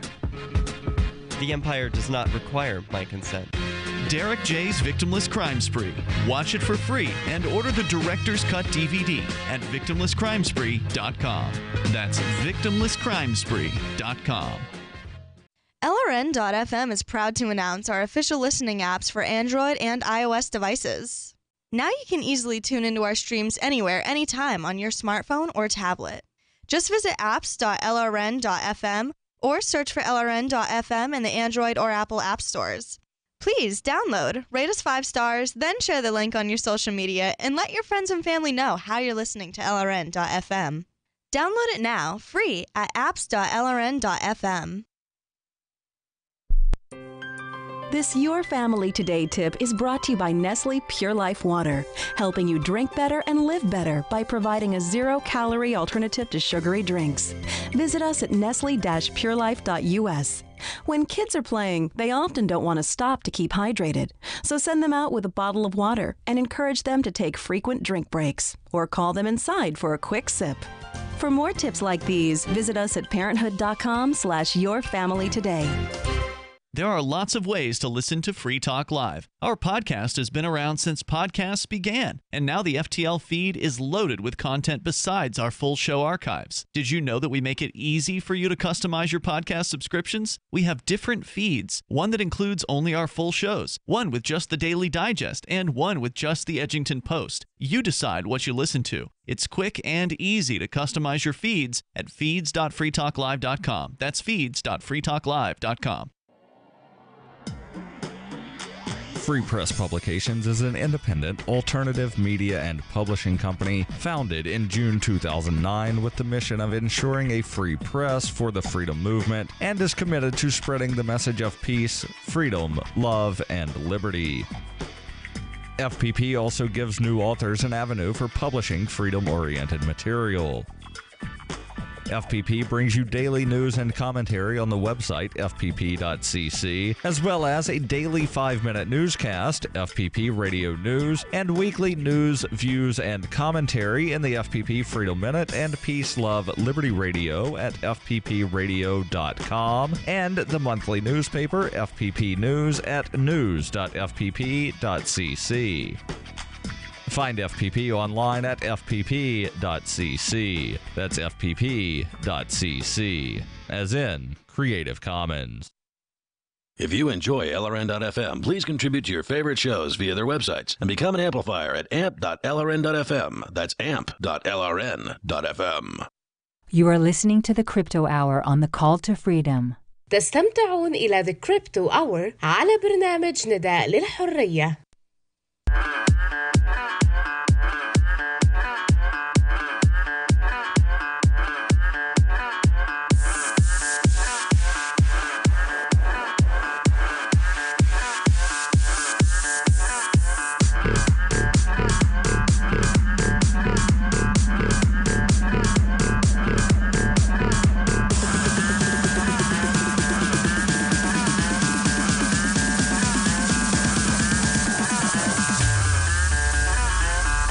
All right, welcome back here to the Call to Freedom here on LRN.FM.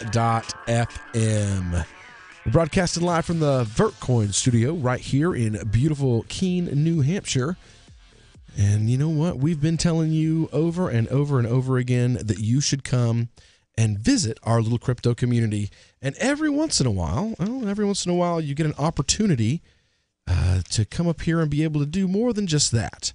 To come up here and enjoy a nice little festival, a little good time. And, well, we've got one of those coming up again soon. It's called ForkFest, ForkFest 2018. You can join liberty-minded voluntarists, anarchists, and libertarians this summer from June 14th through June 18th for ForkFest 2018 at Rogers Campground in the beautiful White Mountains of New Hampshire. ForkFest is a fork of other camping parties in the woods, and you're invited to come and create whatever experience you'd like to have. ForkFest is decentralized, and that means that no one's in charge, so everyone's in charge. There's no tickets to buy, and it's up to you to create what happens. Or, well, you can simply just relax and go camping with a bunch of other liberty lovers. Learn more at forkfest.party, where you can join the forum or the Telegram chat group. So go out and learn more about ForkFest at forkfest.party. We will be there. We hope to see you there too. We've been talking about this, it's Pokemon Go for crypto heads, basically. It's called Crypto Hunt. Aria bumped into them, and I've been learning about them. Actually, one of our listeners pointed me in their direction. Oh. We've had quite a few good guests that we've been trying to get on the hook that were brought to us by listeners. And if you have a guest idea from the crypto community that you'd like to see on, let us know. Send us a private message. You can message me, the Call to Freedom host. You can message Aria. You can, just let us know. You can type it in the Call to Freedom Discord chat room. And we will do our best to seek them out. We've been trying to get Well Token, which was another guest that was brought to us. And it's kind of been the same thing. We talked to the one people, and they were like, yeah, they'll be on. It'll be awesome. It'll be great. And then they give us the people that we're supposed to actually talk to and the email addresses. It's like once you leave Telegram or Discord.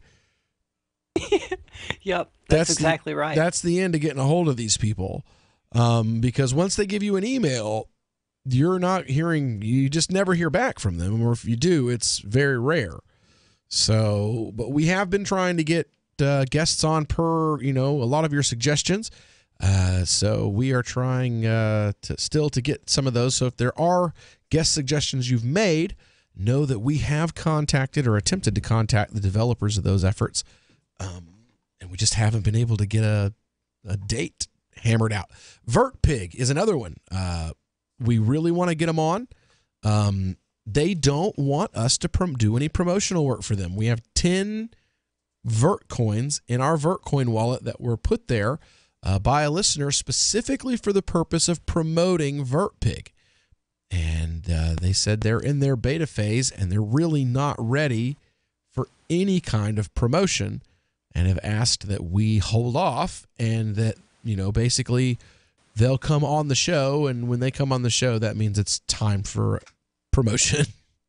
But until then, they just prefer that we don't. So, just remember that a lot of these things that you guys, ICOs and stuff, they're not always willing to come on in their infancy. They want, the ability to kind of do some stuff before they go on, bigger media, I guess you could say. But I would play this, at least for a little while. I mean, you get paid, right? You do. Anything you do right now is not going to last once the game actually launches. Well, yeah, of course. But you can participate in the ICO, and you will get your Crypto Hunt tokens as normal for that. But it's just the in-game stuff that will be wiped out. And in regard to the ICO, I mentioned before that, they had a few different times because they keep falling short of the goals that they're attempting to raise. And each time they do it, if you reinvest with them because they refund you your Ethereum, they actually most recently gave you a 30% bonus to the amount of Crypto Hunt tokens that you were rewarded for your investment. Now that's cool. That's really cool. Yeah, I'm jumping on that. For real, yo. So things didn't go the way we planned, and it's going to be a little longer. So just to be honest, we're going to refund you your money. But if you'll reinvest it, then we'll give you a 30% bonus to... 30 is huge, too. ...to your payout. Oh, sure. Sure. That's awesome. Or I can just take the money and leave now? Yes. Oh. Yeah, like so many have done. Sure. Yeah, I would have done it. No. I'm not. No. Because I'm not going to invest money I can't lose anyway. So if there's an opportunity for a 30% bigger payout, and they're like honest enough to come to me and be like, look, man, we're just not done yet. We're sorry. We need like another 3 or 4 months. But they're only trying to raise 10 million. You can get out now if you want. Of this scope. That's crazy. How much have they raised in the past? Do we know? I don't know. I know it's currently at 241 Ethereum. Yeah. But with the price of Ethereum being, junk right now, like all of the other cryptocurrencies. Yeah, that's gonna hurt. Let's see here. People spend more time indoors glued to consoles, headsets, phones, and television sets. The team behind Crypto Hunt felt like the things needed to change on a grander scale. We wanted to give people an opportunity to go out, meet new people, and we wanted to financially entice them in order not to have them feel like they were wasting their time on video games. They firmly believe that a healthy community, well-written and plentiful challenges, and worldwide adoption, Crypto Hunt can become the next live-streamed esport. Yeah, I laughed at that line. That is very funny. In addition to this revolutionary gameplay type, Crypto Hunt will make cryptocurrency more approachable to the non-technical folks, those not in the cryptocurrency ecosystem. Players of Crypto Hunt use cryptocurrency, transparency behind the scenes. That sentence doesn't make transparently and behind the scenes. Crypto Hunt will help bring this revolutionary technology into the mainstream and train people to use it and understand it from a very young age. Ivan Voros, Pinguino Kolb. Okay. I don't know those words you just said. It's the names of some of the developers. Okay. Bullying. They have a bullying and code of conduct section. I gotta see this. So what's the interaction between players then? Because it kind of sounds like there's more interaction than maybe Pokemon Go. I mean, definitely like the basic levels of interaction. That was the disappointment. What was that? On Free Talk Live, we're bringing people to the ideas of liberty every day. From wrestling superstars like Glenn Jacobs. You guys really are having an impact, I believe. Like I said, a lot of where I am now is due to listening to Free Talk Live. You changed my mind on some very important issues years ago. To random people tuning in on the radio. I was kind of stuck in the left-right paradigm. I heard your show by chance on a Saturday night. From there, I went on, joined the Free State Project, and become an amplifier. So, I mean, that's really the reason why I amp is because I know that if it wasn't for you guys being on as many stations as you are, I never would have found the ideas of liberty. Your amp will directly change more lives by getting Free Talk Live in front of people looking for talk radio online and on the air. When you amp Free Talk Live, you get perks like access to the AMP-only Facebook group and AMP podcast. Visit amp.freetalklive.com. What do you shop for that you could otherwise buy at Amazon? Pretty much everything, right? Amazon has competitive pricing and they deliver, and that's a big plus. If you could plan ahead in your shopping, would you be interested in saving up to 33%? There's a catch. You have to do your shopping in Bitcoin. But imagine those savings. It's like a huge raise. All you have to do is go to saveitpurse.com. We've saved thousands, and you can too. Plan ahead and save. Saveitpurse.com.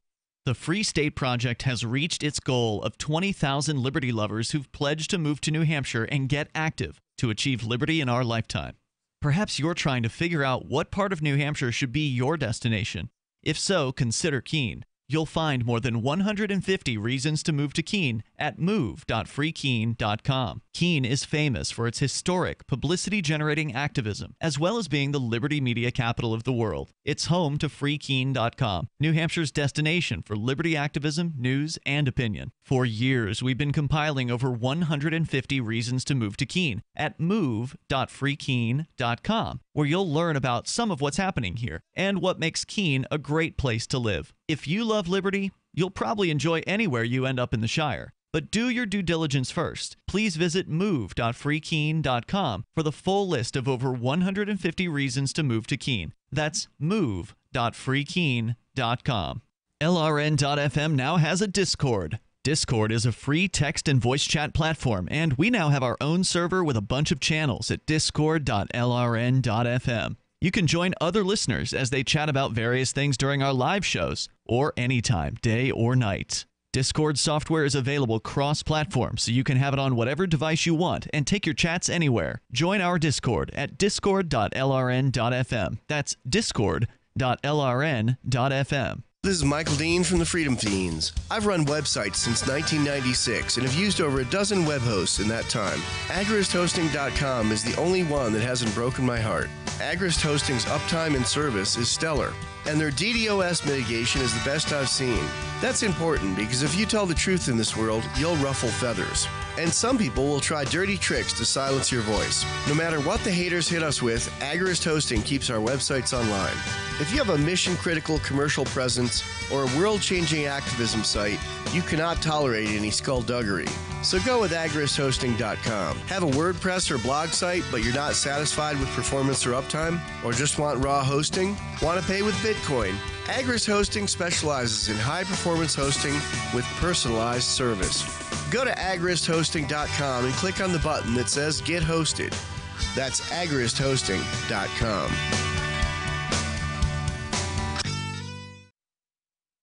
Join the LRN.FM Discord for live chat 24/7 at discord.lrn.fm. That's discord.lrn.fm.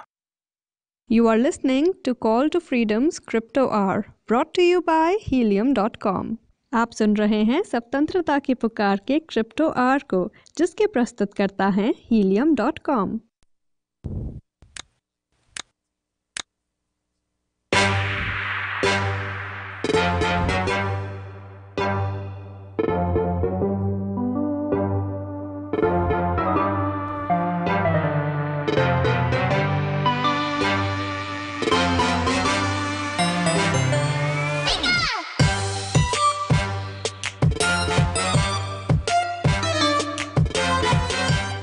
All right, welcome back here to the Call to Freedom here on LRN.FM. I'm broadcasting live from the Vertcoin studio here in beautiful Keene, New Hampshire. And, well, we've been talking about crypto hunt because you got to hodl them all, folks. And, well, that's That's kind of what they're... That has to be their tagline. If it isn't, it better be. No. I'm going to copyright that so that they have to pay me for it. That's what Kokesh would do. Right? Oh, I'm missing the joke. Start calling me Stefan Molyneux. It just seems Kokesh has gotten pretty litigious lately. So. I see. Well, you heard... oh, wait. No. We're going to save that for Friday. Okay. Oh, it's great. It's great. I'll tell you guys about it during the break. Anyway, we're talking about this... It's in its infancy. It's just getting started. It's called Crypto Hunt. And it is, it's just a little game here for crypto heads or for just regular folks. The idea, it seems, is that they basically want to do the same thing that we do. They want to bring cryptocurrency into a more mainstream audience and are hoping to, help entice doing people so. to do that. And doing it in a different way, though. They're doing it the same way we are. Hey, play video games, get free money. It's basically our shtick. Listen to radio, get free money. Play video games, get free money.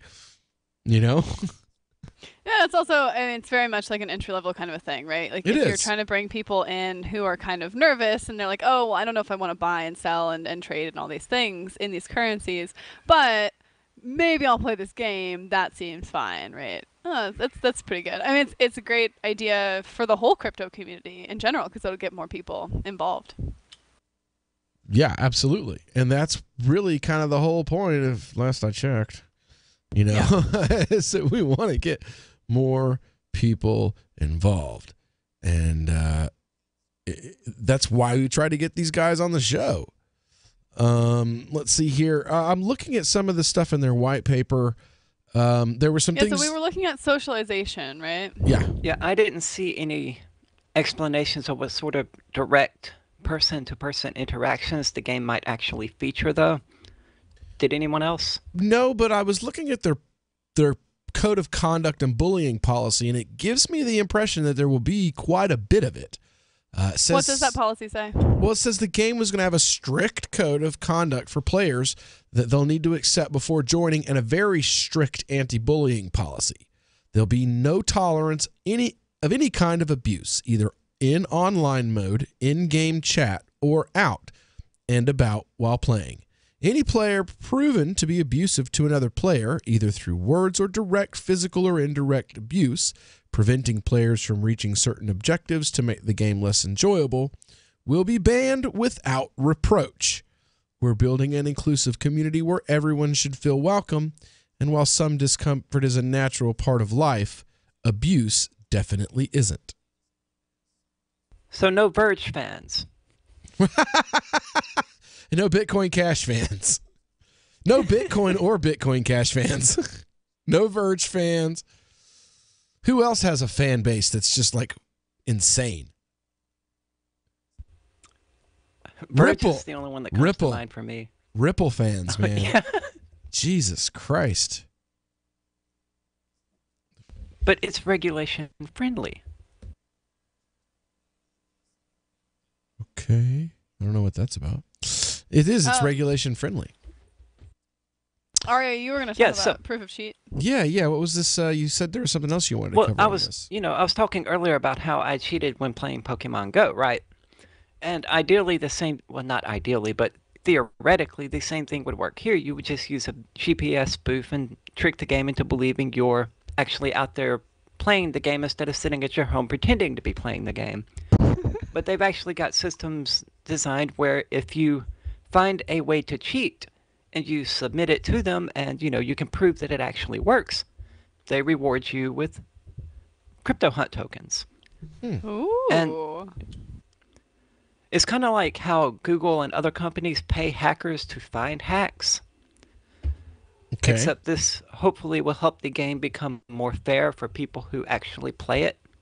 Yeah, that was another thing that I saw here about their ideas about balance and power, and basically they're trying to prevent the World of Warcraft thing, where you end up with these geeks who have nothing else in their life to do but sit at home and pump up their character, or spend. Hey, I used to play World of Warcraft. Or spend tons and tons of money to buy like all these stat and weapon upgrades that average people can't really get just by playing, and then they ruin gameplay for new people. You know, like new people come into the game and while insisting it's about skill. What? I mean, no, that's what they do. You know, they spend all of this money or they spend all of this time, and then they go, no, it's just skill. But it's not. It's you being a loser who has too much money or too much time on their hands. Yeah, and what they're saying is that there will be a control mechanism to prevent this while still encouraging hardcore gamers, but that's only something that's in the discussion and development phase. Yeah, because it's like I don't know how this you needs could to be done. Walk that fence. We have no idea how. There'll be different teams. So let's see here. Coin collecting mechanics, searching for chests around town, getting to know other people and find out some answers from them. Oh, so it looks like there'll be like multiple clues for certain things, and you'll have to ask other people maybe? Yeah, it talks about live streaming events with the audience and players working together and against each other.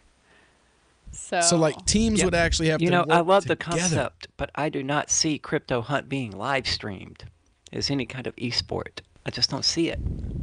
Yeah, I mean, yeah. But wait, did Pokemon Go ever achieve that level? God, I hope not. I know. I'm not nerdy enough to know about it if it did, but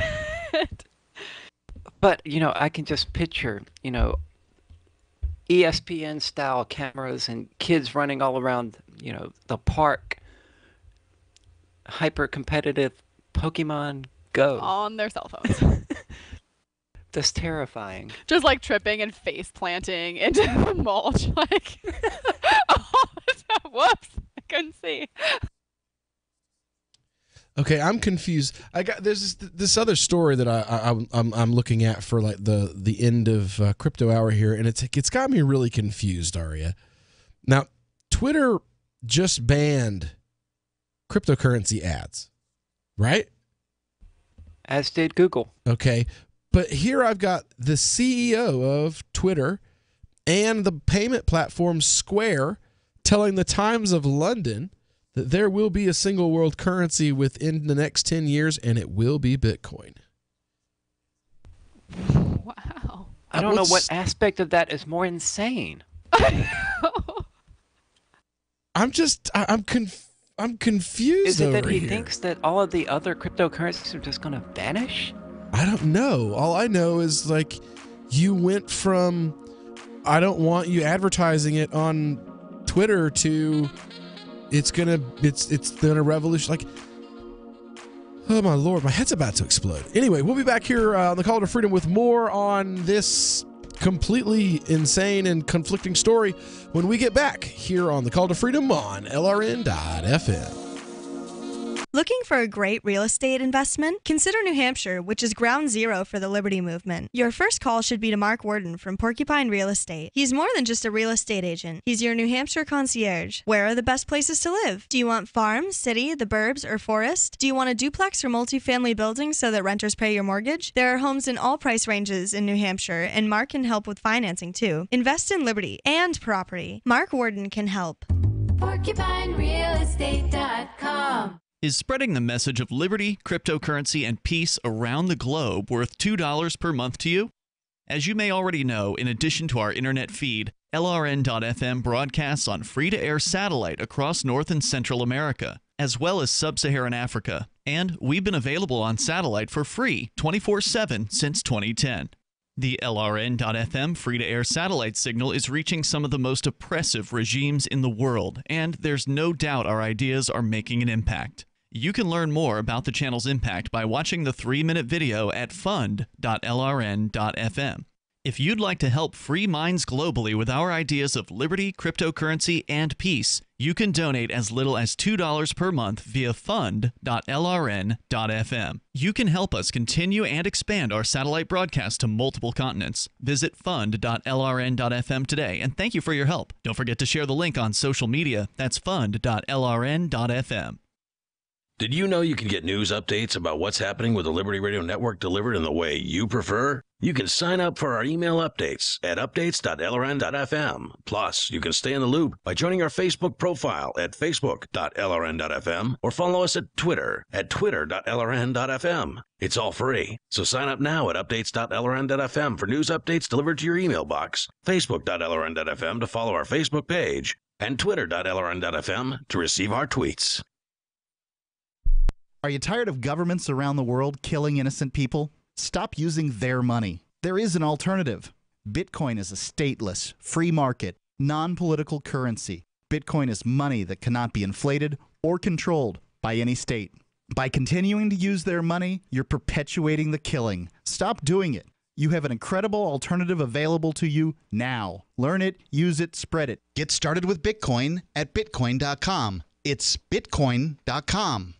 Imagine someone in your community getting in their car, turning on the radio, and hearing the Liberty Radio Network. You can make that vision a reality with your own micro radio station. Visit broadcast.lrn.fm to learn how you can put our programs on the air in your area. You can have LRN.FM running around the clock, and you can even add in your own local shows. Building a radio station is simple, but programming isn't. That's where LRN.FM comes in. Learn more at broadcast.lrn.fm. That's broadcast.lrn.fm.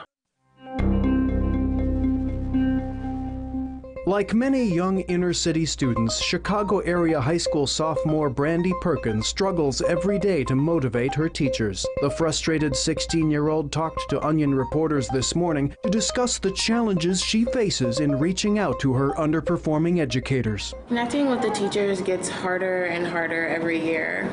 We all come in every morning eager to learn, but most of the teachers just seem completely uninterested in education. One of my teachers, Miss Manley, has been particularly hard to work with. She was quiet at first, but she showed some potential. I thought maybe she just needed a little time to come out of her shell, but as the weeks went by, she just sat there listlessly at her desk, never talking or participating. It just makes you feel so helpless. For more on this story, check this week's Onion Review. This is the Onion News Network. You're listening to the best liberty-oriented audio streamed around the clock, on the air, and online. This is the Liberty Radio Network at LRN.FM.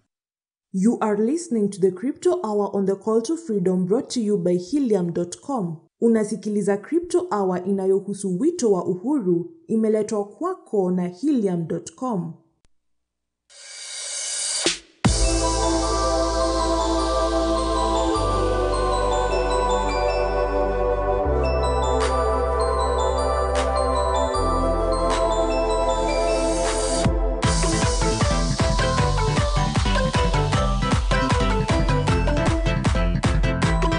All right, welcome back here to the Call to Freedom here on LRN.FM. We are broadcasting live from the VertCoin studio right here in beautiful Keene, New Hampshire, and it's another beautiful day here.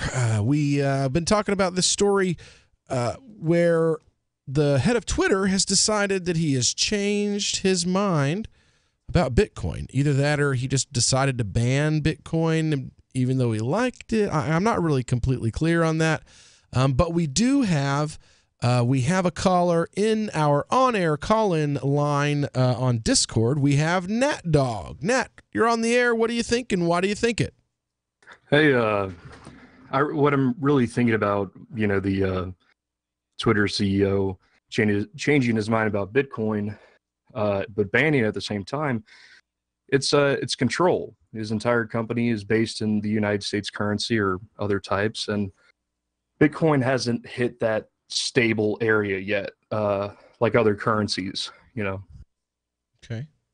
So I think, maybe he's going to try and build up, maybe a little, bank of Bitcoin and whatnot. Because eventually, if I remember right, Bitcoin ends. Like, you can't farm it anymore after a certain point. So everybody's kind of sitting around waiting for that to happen at the same time. Like, is it going to be the globalist currency? You know, when the UN moves in and takes over and whatnot, is that going to be what everybody uses to buy, you know, their sacks of rice and whatnot? Okay. But it's still confusing, you know, like, you know, banning just advertisements, you know, like even the little guy, you know, just starting out and making their own cryptocurrency, you know, but then Bitcoin gets pretty much all the headline news and, oh, Bitcoin's the best, it's good to stay up there, but it falls and crashes all the time. Yeah. Well, so do a lot of the other coins. One of the coins I found has been one of my most stable coins. Is Digibytes. I bought into them around. They're still around. Like once they hit 3 cents, they stay around 2 or 3 cents, and they've stayed there. They had like a little bump after they were mentioned on CNBC, where the coin went up to around 5 cents. But after that, it's remained fairly stable. It's literally what I use for Purse.io. Yeah, because it's the most stable coin that I've got. I don't feel like I'm losing money because I bought a T-shirt yesterday, and now the price of Digibytes is 7 cents a piece. You know, because that just doesn't happen. Yeah, it's pretty stable. And that's with any type of investment into currency, is that you always want to make sure, you know, 2 things: don't panic and sell out like a lot of people do with the price, and that's why everybody makes money, is because you have people that panic. So with that currency, as it's staying in the, you know, a few cents there, you're going to see more and more of these big companies try to control the knowledge and the distribution of currency that is, 1, very unregulated, and 2, confusing to somebody that, I mean, for instance, like even if you want to get into regular investments into just regular currency, that takes a lot of time and knowledge to figure out, you know, okay, well, am I losing money or am I making money, and is it safe? It's such like an investing in gold. You know, $100 gold bar in 1950 is still worth the same amount. You know, it's just adding another zero is how it was explained to me. Right. It's still worth the same amount. It's just the dollars themselves are worth less. Yeah. You can go buy a $100 suit, 1950, and you can, now that $100 suit is just $1,000. Because I think gold's trading at, you know, a couple thousand right now. Yeah, absolutely. Anything else, Nat Dog? No, that game sounds really weird. It's still, I'm trying to understand the concept. You're just running around and they're like, here's money. I can imagine it's an ad farm. You know, it's like the people that used to make the fake Google pages with, you know, 200 ads, and it would auto scroll to the bottom and they'd get, you know, money on that. But we'll see. It's like anything. Yeah, it seems like you're going to have to solve some kind of puzzles or something like that. And from the way it's described, I mean, I could be wrong. It sounds like you're going to, like there'll be certain puzzles that you can only be able to solve with other people. So that would be nice. I mean, if you could create like a cryptocurrency style game that, you know, brought people together and like got people to go out and do stuff I think that would be really cool, personally. That would be fun. I just wonder how a company is going to, you know, make money, because I heard before is like they're trying to raise $10 million, and it's like, okay, that's cool. Now you got the investment money. How do you take, you know, what is essentially, you know, fake money at that moment, and then turn it into, you know, either goods, services, or something that you can trade into? Yeah. Well, there's one of the things it says is like instead you can either purchase upgrades or you can use the coins that you earn in game to purchase upgrades. But it also says you'll be able to cash them out into local fiat. Okay. So, but how they're going to be able to facilitate that? Because with Bitcoin, they got lucky because they had the Silk Road, so they had millions of dollars. I mean, the guy that facilitated Silk Road's is in jail for life. I know they're trying to get him out, but he did have cash. But that's because drugs and all of that. So I am not advocating that this game sells drugs to make money, to be very clear. I'm just saying that there needs to be a means of, I guess, making something stable behind it. I'm fairly sure it's going to be like Pokemon Go. There'll be advertisements and stuff like that flash on the screen from time to time to sell other games, other apps that you can download or Netflix subscriptions, something. Yeah. Now, that's going to be the next question is when these cryptocurrency-related apps and stuff start popping up, will Netflix, Time Magazine, will mainstream businesses be willing to advertise on those apps the way they do many others? I really do. Oh, sorry. Or will it be like you're seeing with the banks and the other mainstream things saying no? Well, the banks, they have to protect themselves until they can, they can put crypto into their own systems and charge you interest on loans and whatnot. But I think bigger businesses such as Twitter, when they see that it's a stable place for them to invest money, then I think they'll start accepting it. I mean, was it a 50 Cent, accepted Bitcoin and got like $7.7 million because he forgot about it. So I mean, look at what's his name, Patrick Byrne. Yeah, he's been accepting Bitcoin for years, and oh my goodness, he's got to be a huge whale by now. Has to be, and he, like I said, he's sold computers that are now worth $1 million. I'm sure. But when he sold them, Bitcoin was worth like $35 a piece, and now he's got laptops that he sold that he probably made $1 million profit off of. But that's a risk in any of these, cryptocurrencies, because you have those stories where people went and took out, loans, and I cannot remember the name of it, but the cryptocurrency took all their money, like you go in, pay in, they give you so many coins, and they disappeared and they only left like a picture of a dick. Wow. So, I remember that. I remember hearing that. All right. Well, thanks for your call today, Nat Dog. And it is time for the end of Crypto Hour today. But when we get back, we've got plenty of stories. We're going to be covering Dick Cheney's people, Miss Liz Cheney. She's running for office, and it turns out she's got a challenger, and he is not happy with her support for torture. We'll get into that story when we get back here on the Call to Freedom on LRN.FM. And shake your poor body down. Just one thing I ask of you.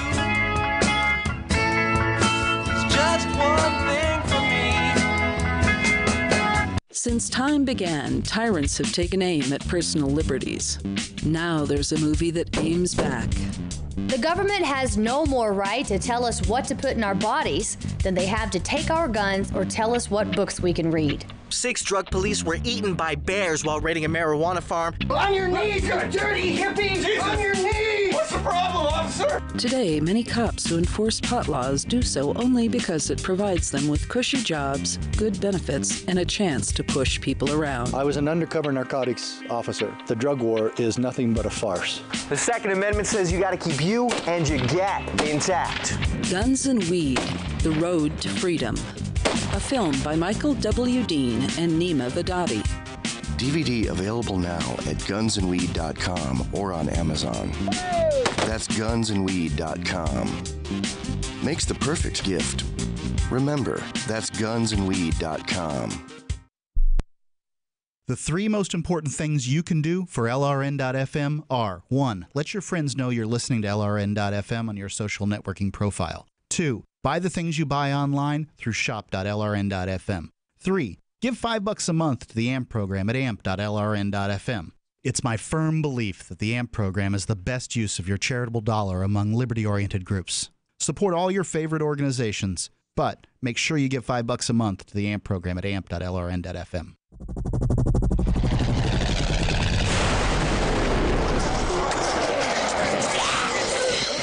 In Survivor Max 2, School Bites, Max must scavenge through a wasteland swarming with the undead. Desperate to find the medicine he needs, he discovers a community of survivors at his former school. Has he finally found the safe haven he's been looking for, or will he discover that school bites?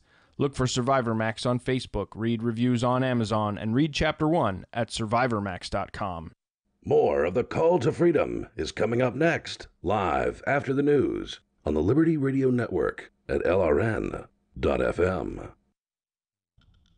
From Keene, the Shire, the Liberty Media capital of the world, this is Daryl W. Perry, host of FPP Radio News for Wednesday, March 21st, 2018. Silver is trading at $16.26 per ounce. Gold is valued at $1,314 per ounce. Zencash is trading at $20, and the average price of Bitcoin is $8,983.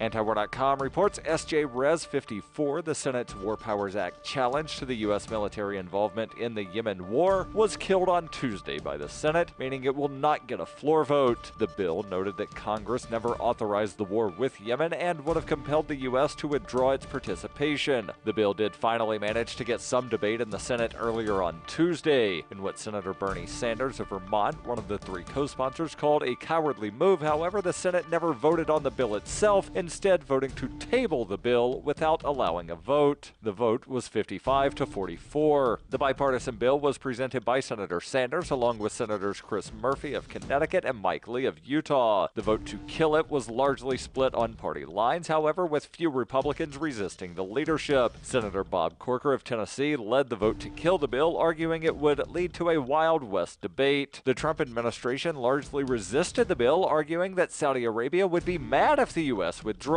The Saudi Crown Prince, Mohammed bin Salman, is in Washington, D.C. this week and met with a number of high-ranking senators before the vote. Opposition to the Yemen war rests heavily on the massive number of civilians killed in the Saudi airstrikes. That the U.S. involvement was never authorized by Congress was another big issue, though this was the first attempt by the Senate to actually challenge a conflict over War Powers Act violations. Even there, however, some of those opposed to tabling the bill were not expected to support the bill itself if it had been given a floor vote. For over 40 years, Roberts & Roberts Brokerage has been a trusted source for buying and selling precious metals like gold and silver. And as a Bitcoin-preferred business, Roberts & Roberts Brokerage has removed the minimum purchase amount for all orders paid in the digital currency. Call Roberts & Roberts Brokerage today for knowledgeable advice on buying and selling precious metals and a forward-thinking approach to new technologies. 800-874-9760 or visit online at rrbi.co. UPI reports Amazon became the second most valuable company in the world on Tuesday in stock value, surpassing Alphabet, the parent company of Google. Amazon's stock market value increased 2.7% by the end of the day, bringing its total value to $768 billion at $1,586.51 per share. The stock jump was enough to pass Alphabet, which fell 0.4% for a total value of $762.5 billion. The milestone comes days after Amazon founder and CEO Jeff Bezos topped the Forbes annual billionaires list with a total wealth of $112 billion, becoming the first American to surpass the $100 billion mark. Last month, Amazon surpassed Microsoft in value. Apple has a comfortable lead at the top spot with $889 billion in valuation. As neither company shows any signs of slowing down, Wall Street analysts predict at least one of them may soon reach the value of $1 trillion, which would be the first for any company. You can support FPP Radio by joining the Fans program. Fans are friends, allies, and numerous supporters. Fans help FPP afford to produce more original content. You can join the Fans program for as little as $1 per month through Patreon and get perks like ad-free versions of FPP Radio News and Peace, Love, Liberty Radio. To learn more or to join the Fans program, visit fans.fppradio.com. That's fans.fppradio.com. Reuters reports a package bomb blew up at a FedEx distribution center near San Antonio on Tuesday, the fifth in a series of attacks that have rocked Texas this month and left baffled investigators searching for what they suspect is a serial bomber. Officials said the package, filled with nails and metal shrapnel, was mailed from Austin to another address in Austin and passed through the sorting center in Schertz about 65 miles away when it exploded on a conveyor belt, knocking a female employee off her feet. It was the fifth in a series of explosions in Texas in the past 18 days that have killed 2 people, injured others, and left hundreds of federal and local investigators scrambling to find the perpetrator and a motive. Speaking through the media, officials have appealed to the bomber to reveal the motives for the attacks. Officials have also asked the public for any tips, offering a $115,000 reward for information leading to the arrest and conviction of the culprit. This has been FPP Radio News, online at fppradio.com.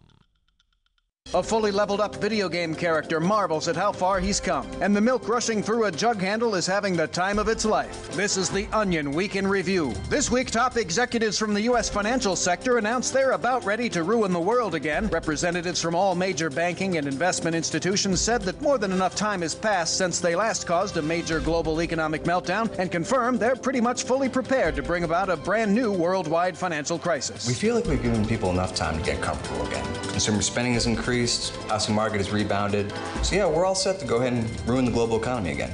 And in other news, the perfect gift for a local man is unfortunately a gift certificate to Lowe's Cinemas. Mall shoppers look on in awe as a helpless 15-year-old girl is viciously torn apart by a pack of her peers. And a drunk pilot decides to pull over onto a cloud until he sobers up. You will now hear 3 gong strikes and a recitation of the great chant before being ushered to the hallowed garden. For more, keep checking theonion.com. This is the Onion News Network. This is Angel Clark, and you're listening to The Call to Freedom on LRN.FM. Here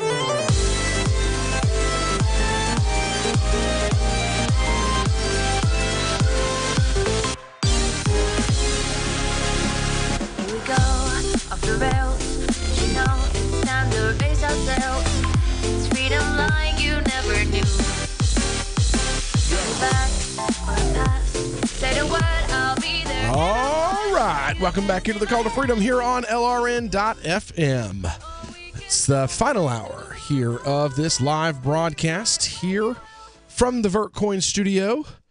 And, well, we're going to move on from Crypto Hour into some of today's news. Now, earlier this week, we covered the story that one of America's favorite torturers, Miss Thumbs Up herself, not only, well, it's not a big story that she's being promoted, possibly appointed to the top spot in the CIA. No, what's a story is the fact that though she was busted for torture under the Bush administration, she is still in the CIA, and not only in the CIA, but has been able to work her way up all the way to second in command under Bush and Obama. So to blame Trump for the fact that she's a thing is, well, intellectually dishonest at best. But, well, the appointment of her to the CIA is the rock in the middle of the pond, so to speak, that we see news rippling out of all over the place. And I saw one here, and it just kind of, well, I liked it. Like Aria said, this story would speak to our one of our other co-hosts, Mr. Tom Gray. They sound like they could probably be cousins. This is coming from The Intercept. It's talking about Dick Cheney's daughter. Not really surprising that the architect of the United States torture machine, his daughter, would have a soft spot for torture when she herself is in public office. Dick Cheney was only the most immoral monster we've ever had as vice president. Yes. Well, when Senator Rand Paul said that he would oppose CIA nominee Gina Haspel for her complicity in Bush-era torture, perhaps it hit a little too close to home for Wyoming Rep. Liz Cheney, the congressional representative who is the daughter of former Vice President and torture architect Dick Cheney, took to Twitter and accused Paul of, quote, defending and sympathizing with terrorists. I don't know whether to call that... Can we remark on how that's American political discord now is take it to Twitter? Well, it's someone who's literally defending an actual terrorist who's accusing someone else of defending terrorism by condemning a person who actually is basically a terrorist. Oh, without a doubt. I mean, do you call that irony or hypocrisy? Or is there... Do we have to make up like a new word in the English language for... It's Cheneyism. Cheneyism. Geflick de flork. She's pulled a partisan. There we go. It's partisanism. There we go. Says this directly from Liz Cheney. Gina Haspel has spent her career defending the American people and homeland. Rand Paul's by torturing people halfway around the world, sympathizing with terrorists. Well, everyone knows that you have to defend das Vaterland, I mean the homeland, at all costs, no matter what they are, regardless of human or moral. It says here Haspel's nomination is controversial because of her role in overseeing a black site in Thailand during the Bush administration, where CIA personnel used torture techniques such as waterboarding. Now, we read what they did, and waterboarding was like one of the least horrible things that they did. Like, they poured water, they waterboarded him. Oh, and by the way, they also left him for 20 some odd hours in a box that was 2.5 feet high by 21 inches but wide by...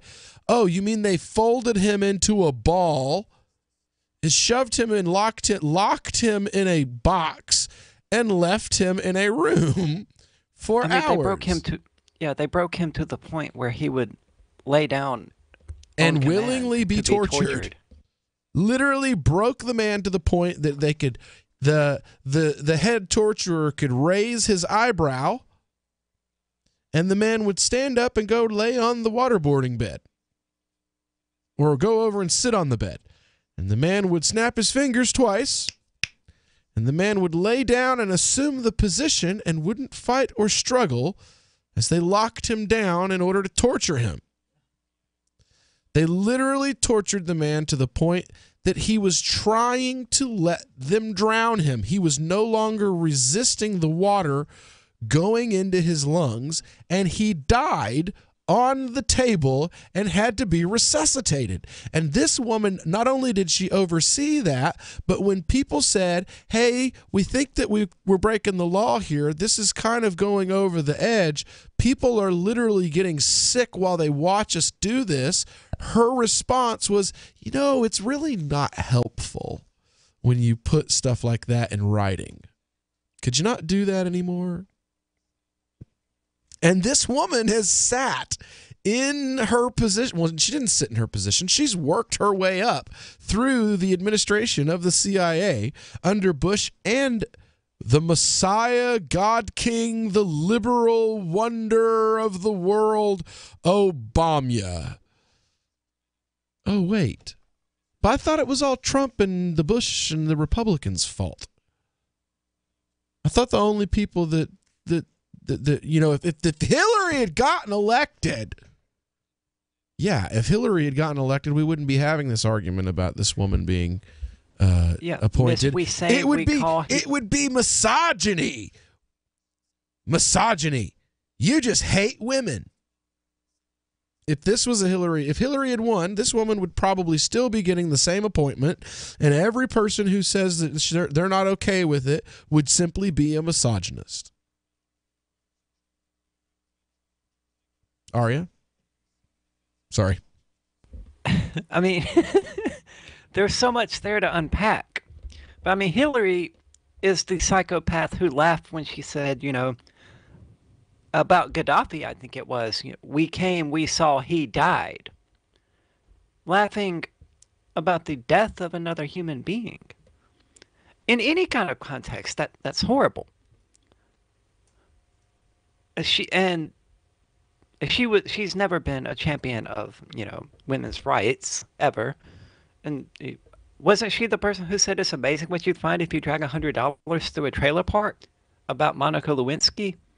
Or one of the other women that her husband raped while he bombed people?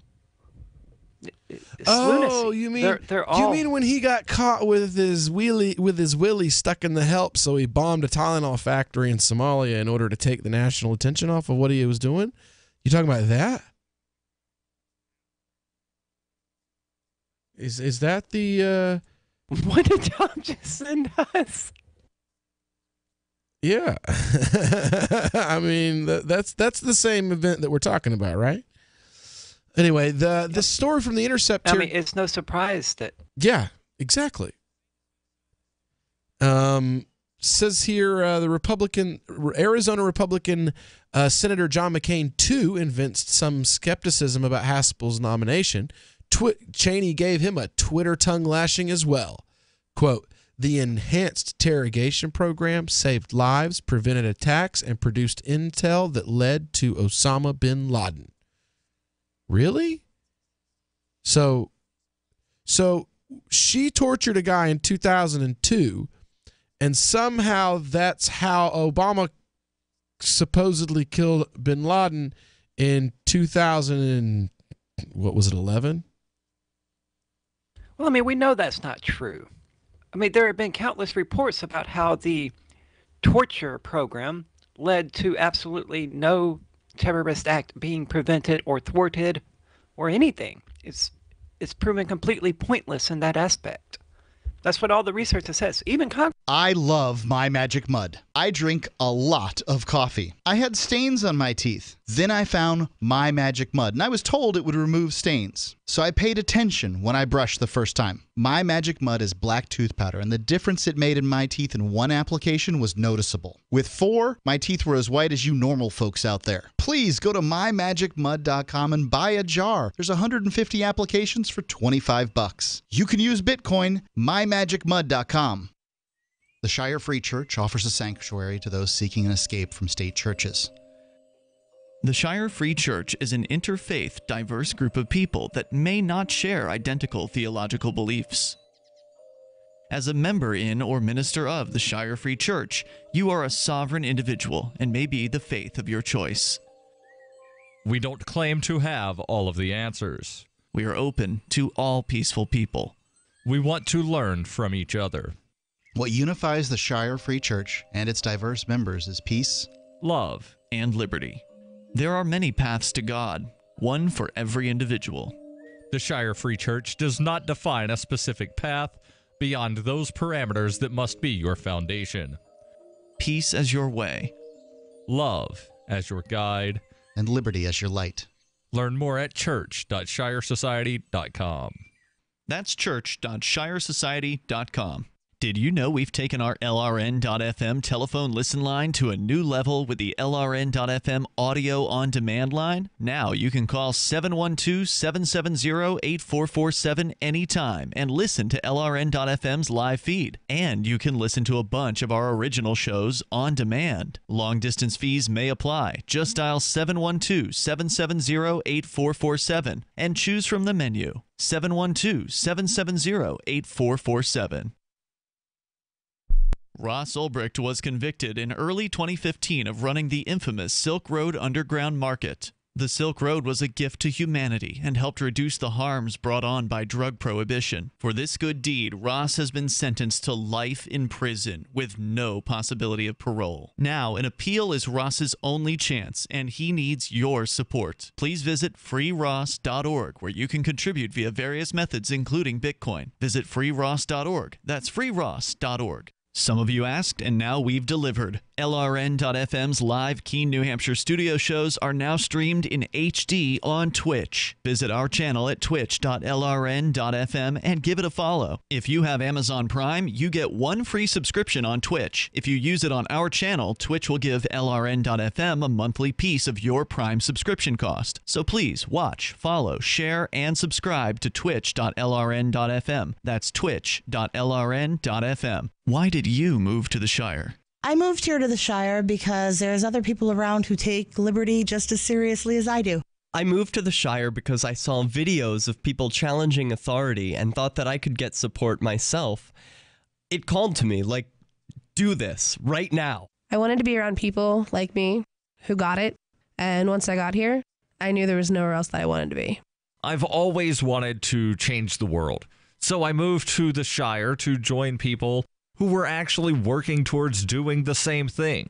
The people here are awesome, loving, and positive. It was for the adventure and for the feeling of something important is happening here, and I just wanted to come to sort of be part of that. Visit ShireSociety.com to read and sign the Shire Society Declaration and learn the reasons why, if you love liberty, you should immigrate to the Shire. Plus, add yourself to the Shire map at ShireSociety.com. That's ShireSociety.com. Do you love Twitter? Make sure you favorite the LRN.FM Twitter account so you can receive our tweets at twitter.lrn.fm. That's twitter.lrn.fm.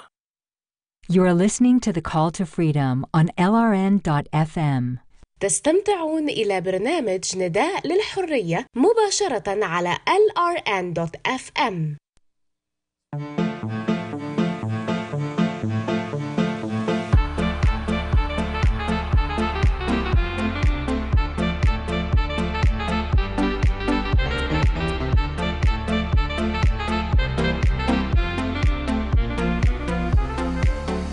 All right, welcome back here to the Call to Freedom here on LRN.FM.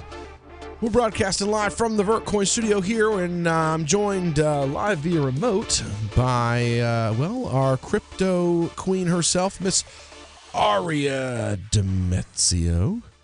And, we've been talking about the story here. We were just getting into the beginning part of it, which was Liz Cheney giving a tongue lashing to any Republican who would tell her that, well, maybe torture's not such a good look, for America.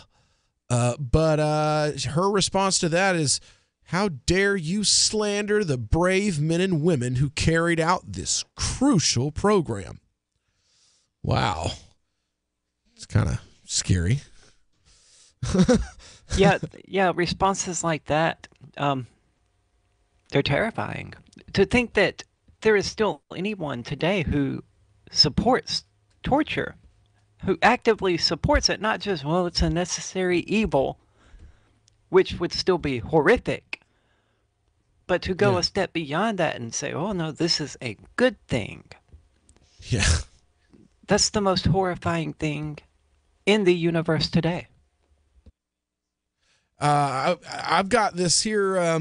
She's got a primary contender that's running against her in her district this year.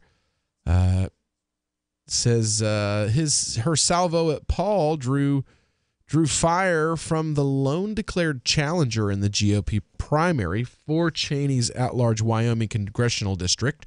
Rod Miller tore into Cheney in a phone interview with The Intercept. He objected both to the incivility of accusing a senator of sympathizing with terrorists and her advocacy for torture.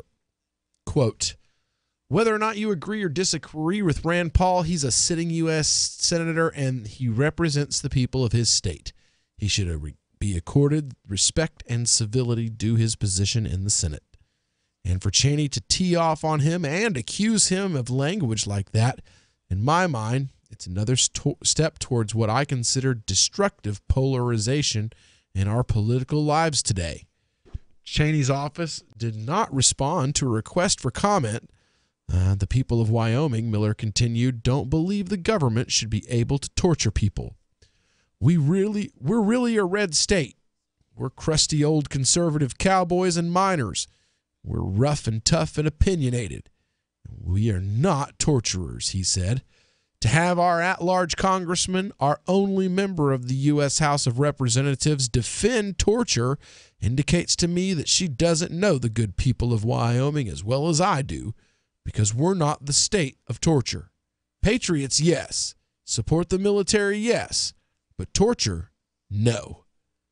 Miller's a self-styled Teddy Roosevelt Republican. Wait, what? Who says he's trying to bring the GOP away from what is he described in our interview as, quote, alt-right neocon republicanism and back to its historic roots. The core value of republicanism are a fundamental mistrust of large organizations, a reliance on the individual, his intelligence, and his ability to determine what's best for himself. Miller told the Wyoming Tribune-Eagle when he announced his intention to run in January.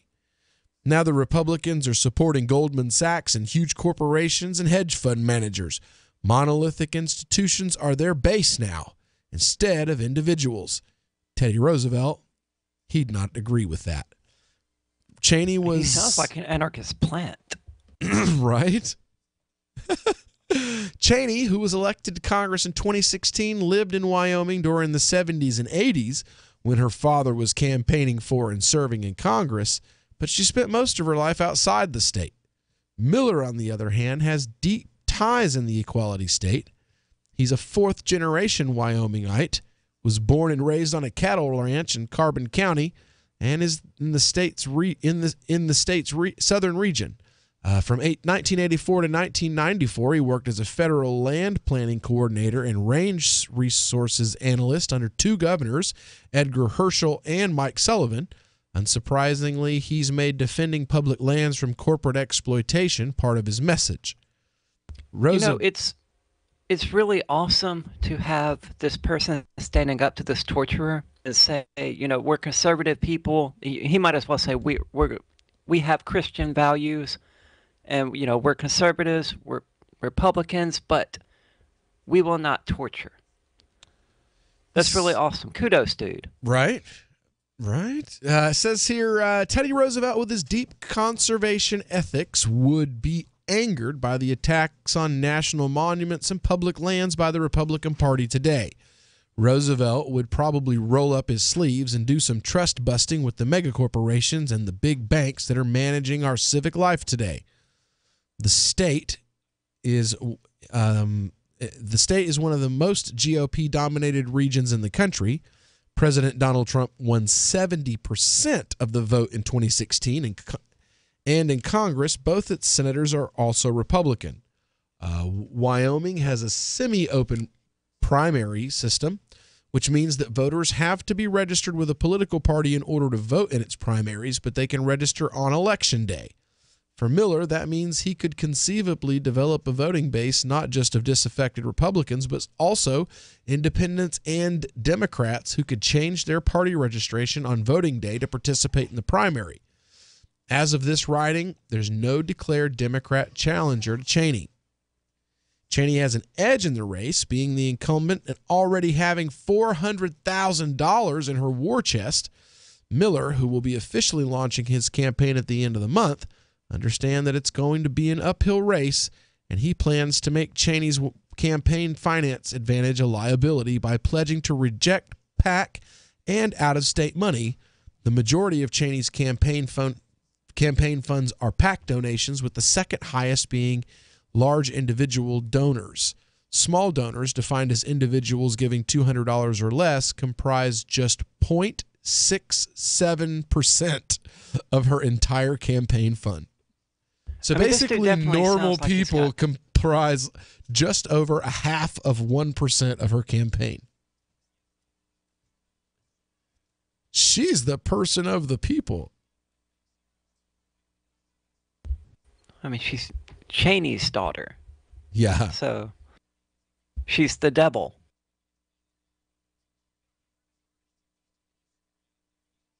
Oh, okay. Well, I mean, it's who do you think controls every other election, though? I mean, honest to God, let's just be honest.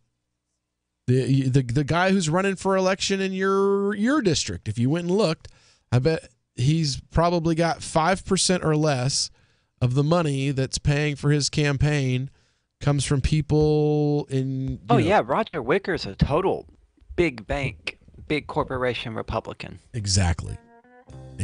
So I mean, he's got his tongue so far up Liz's ass that he's spitting out. Right. I can't finish that. All right, we'll be back in a little while. So the protection of life, liberty, and property is what the Free State Project is all about. But it's an effort to move 20,000 people who understand. It's about demonstrating to the entire country that, yeah, we can have a free market, a truly free market. Making it just a freer, great place to live.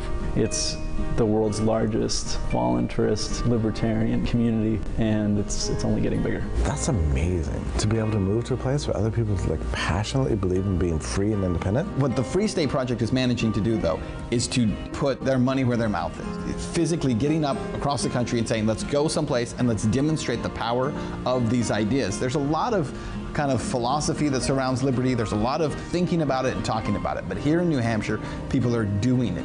101 Reasons Liberty Lives in New Hampshire, a documentary by Free State Project Early Movers. Watch it free at 101reasonsfilm.com. 101reasonsfilm.com. So you've signed the Shire Society Declaration and are planning your move to New Hampshire to be around more liberty-oriented people. Next, sign up for the Shire Society Forum at forum.shiresociety.com. There are a bunch of people there who are already in the Shire, and they want to meet you. If you're already in the Shire physically, you should also come by the forums. Remember, not everyone uses Facebook. New people are signing up for the Shire Society Forum every month, so drop in and say hello at forum.shiresociety.com. If you're looking for work, the person you are applying to is probably so swamped with applicants that he or she is tough to reach. So call early in the day, before 8 a.m., before the palace guards arrive. You'll need your prospect's direct number, and here's a sneaky way to get it. Suppose the company's main number is 555-5000. You should call 555-5012. When someone says, "Good morning, Pam Johnson," you should innocently say, "Oops, somebody here must have written this down wrong. I was calling for Tom Frederick. What's his direct number?" If the very next thing you hear isn't Pam giving you Tom's number, it may be, "Good morning, Tom Frederick." For more tips for job seekers and getting better results in all your day-to-day communication, hit survivalspeech.com. I'm Holland Cook.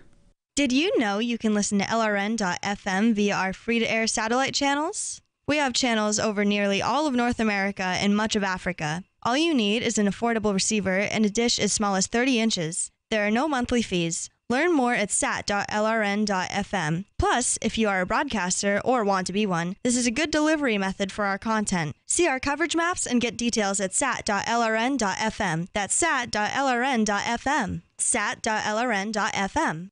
Join Daryl W. Perry on Peace, Love, Liberty Radio as he brings you news, views, and opinions while promoting the ideas of peaceful interaction. Most people would say, well, yeah, you've got the cops. The cops are there to protect and serve.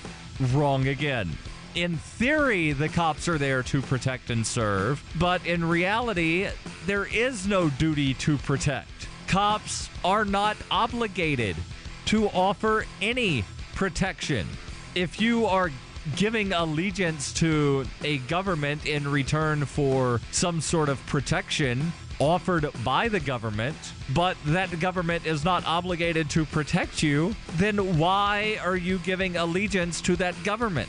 They have voided their half of the agreement. And when one party voids an agreement, the entire agreement is void. There is no such thing as a citizen. Peace, Love, Liberty Radio, online at fppradio.com. You can put the Liberty Radio Network on the air in your area. Visit broadcast.lrn.fm to learn how. Broadcast.lrn.fm. You are listening to the Call to Freedom on LRN.FM. आप सुन रहे हैं स्वतंत्रता की पुकार सिर्फ और सिर्फ LRN.FM पे।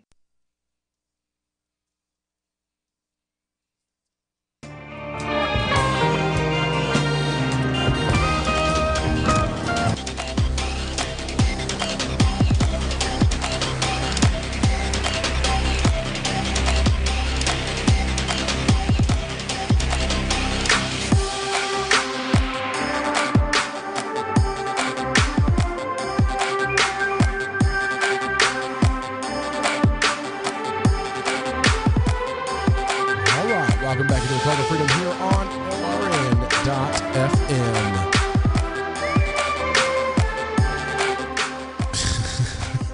That's what happens when you don't look at the board when you start pulling volume buttons down. So we're broadcasting live from the Vertcoin studio here, and I'm joined live via remote by, the crypto queen herself, Miss Aria Demezio.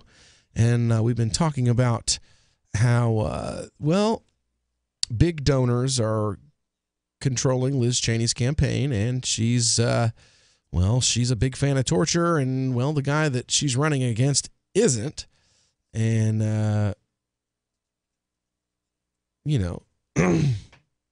that's pretty much it. She's Dick Cheney's daughter, though. I mean, honestly, why is this even news? Why is anyone really surprised that the architect of the?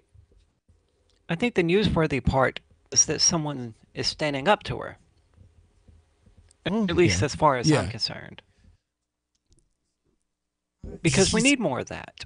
We do need more of that. But it also is sad to say, I mean, she's got so much corporate backing. And, I mean, just elections are bought nowadays. You have to admit that. It's not it's like 99 out of 100 elections are decided by who raises the most money.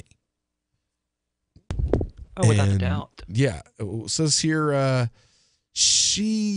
was a crowdfunded field in the 2016 Republican primary. Cheney eked out a win with just 39% of the vote. There were about 50,000 voters she didn't get in the Republican Party. They voted for other people. He's the only one that's challenging her, so it'll just be me and him. So I'm happy to see a single challenger, which means, they're not muddying the field. But I guess I'm just jaded after being and working in the political world for so many years that I just don't see it being. I love that he's doing it, and I'm not ever going to tell him he shouldn't. And I'm definitely we're going to go out and try to get this guy on the air, because I definitely want to hear this guy on radio. I want to put him on the air with Tom. I think it'll be awesome. That would be awesome. We got to look for him. So you start beating the bushes, and I'll do the same. And hopefully next week we can get him in here around the time he wants to announce the beginning of his campaign. I want to definitely get this guy in here. So yeah, definitely work on getting him in here. It says here, PACs and East Coast corporations, big banks. Her money comes from the people she's protecting in Congress. That is one of the problems in politics today. It's been bought and sold. So I'm hopeful. Which is kind of what you just said. Yeah, it's exactly the same thing that I just said. So I'm hopeful that we can get this guy in here. I'd really like for him to explain to me what a Roosevelt. I thought Roosevelt was a Democrat. Or would he just. He was a progressive. That was it. Roosevelt was a progressive. But progressives are Democrats now, not Republicans, I think is how it is. He was a Republican, and he ran as a progressive, I think, or on the progressive ticket, I think. I love the internet. The internet is awesome. Political parties, the Republican Party and the Democrat Party. Oh, so he was both. I was right. He was a Democrat and he was a Republican. I thought he ran in some weird party, though. Well, I know, wasn't he the Which guy who was Roosevelt are you president talking 3 about? Teddy times? Roosevelt. Teddy was a Republican when he was president, and then he ran under the Progressive Bull Moose Party. That's it. But there were a couple of states where he actually had the ballot line of the Republican Party. Okay.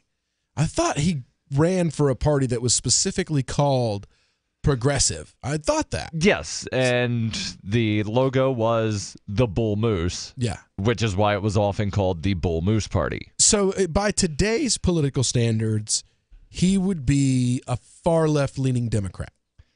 He'd definitely be a Democrat. I don't know necessarily how far left.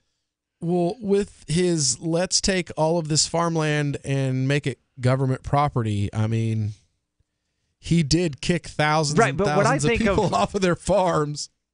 Right. I'm not saying he's a conservative at all. I'm just saying, when you compare what his policies were to what, say, Hillary Clinton or Bernie Sanders' policies are, where they are often referred to as leftist, I don't know whether he would be necessarily to the left of them. And I hate thinking in this left-right paradigm anyway, so I'm trying to picture the Nolan chart thing. He'd probably be, more authoritarian than, but at the same time, Hillary wants to just wind up arresting people for basically anything, so she's more authoritarian. Well, and it doesn't sound anything like this guy that, we're talking about. No. Who's challenging Liz Cheney. No, the actual Teddy Roosevelt doesn't sound anything like the guy who's running, even though he calls himself a Teddy Roosevelt Republican, which is literally a term I've never ever heard before in my life, before at all. Oh, I've heard people use the term Teddy Roosevelt Republican. Hell, there was somebody, and I forget who it was, they were calling themselves a Teddy Roosevelt Libertarian. A what? Yeah, it might have been this very guy. That doesn't make any sense at all.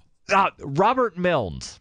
Robert Milnes. This guy ran for president as a libertarian several times, but he's never actually attended a libertarian convention to actually wind up getting anybody to give him tokens to enter him into nomination.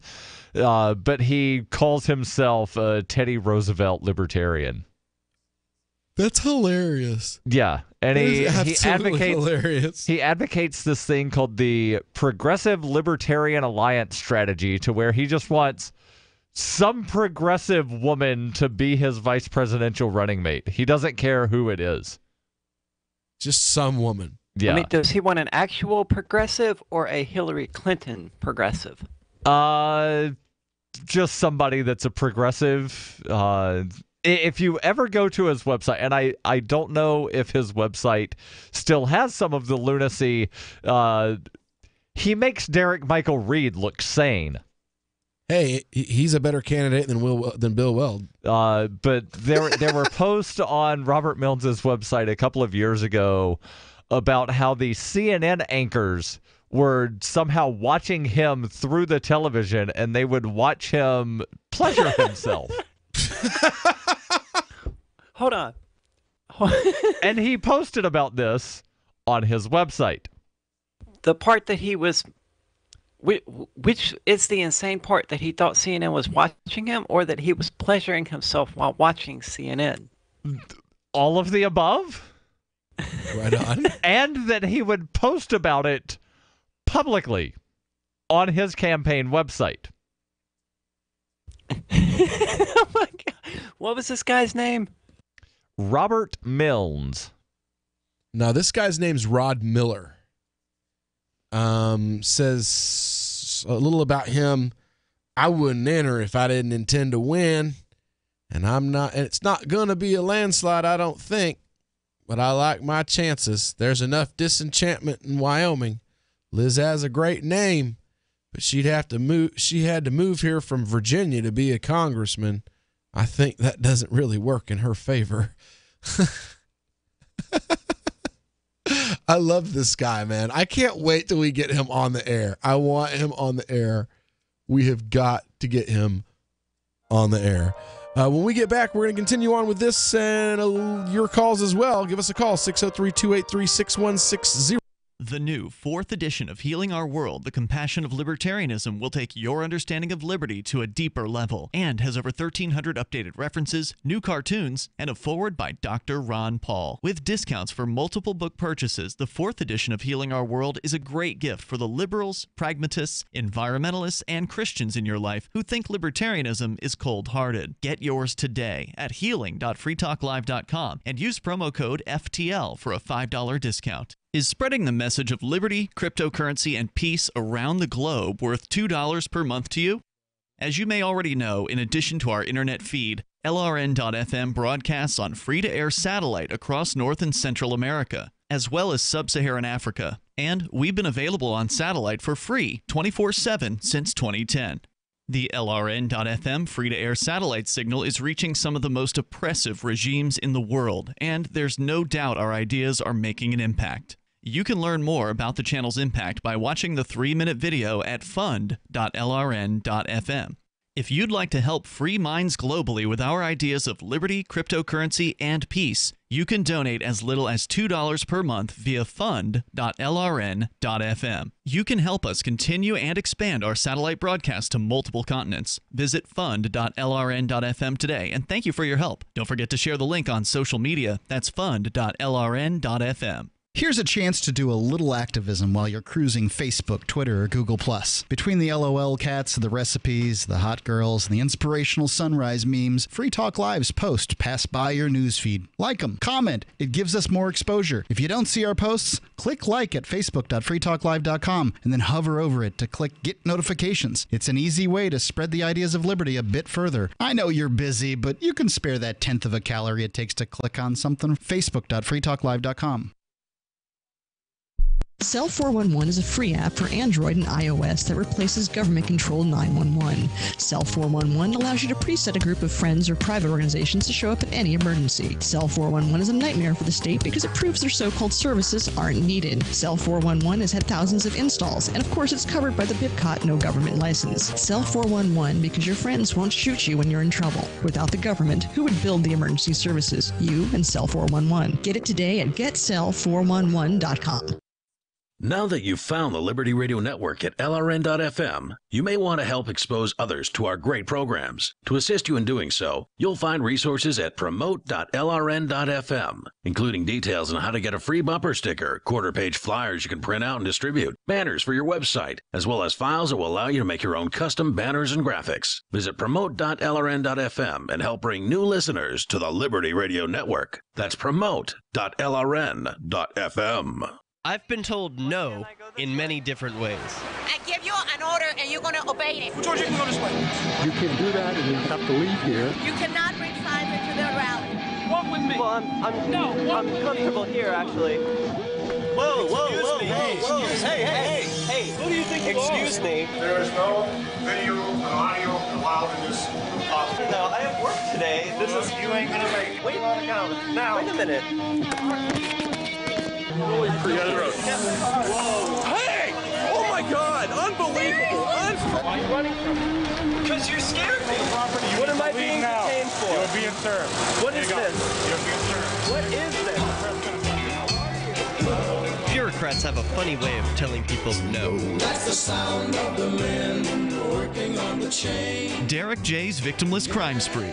Watch it for free and order the Director's Cut DVD at victimlesscrimespree.com. Help get LRN.FM into more ears. Visit promote.lrn.fm for a free bumper sticker, flyers, banners, graphics, and more. Promote.lrn.fm.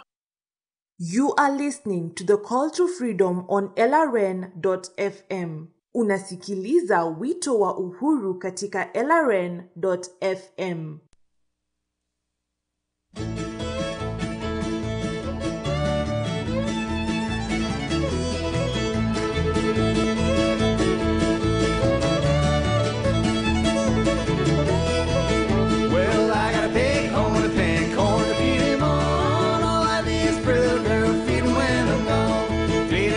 Welcome back here to the Call to Freedom here on LRN.FM, broadcasting live from the Vertcoin studio right here in beautiful Keene, New Hampshire.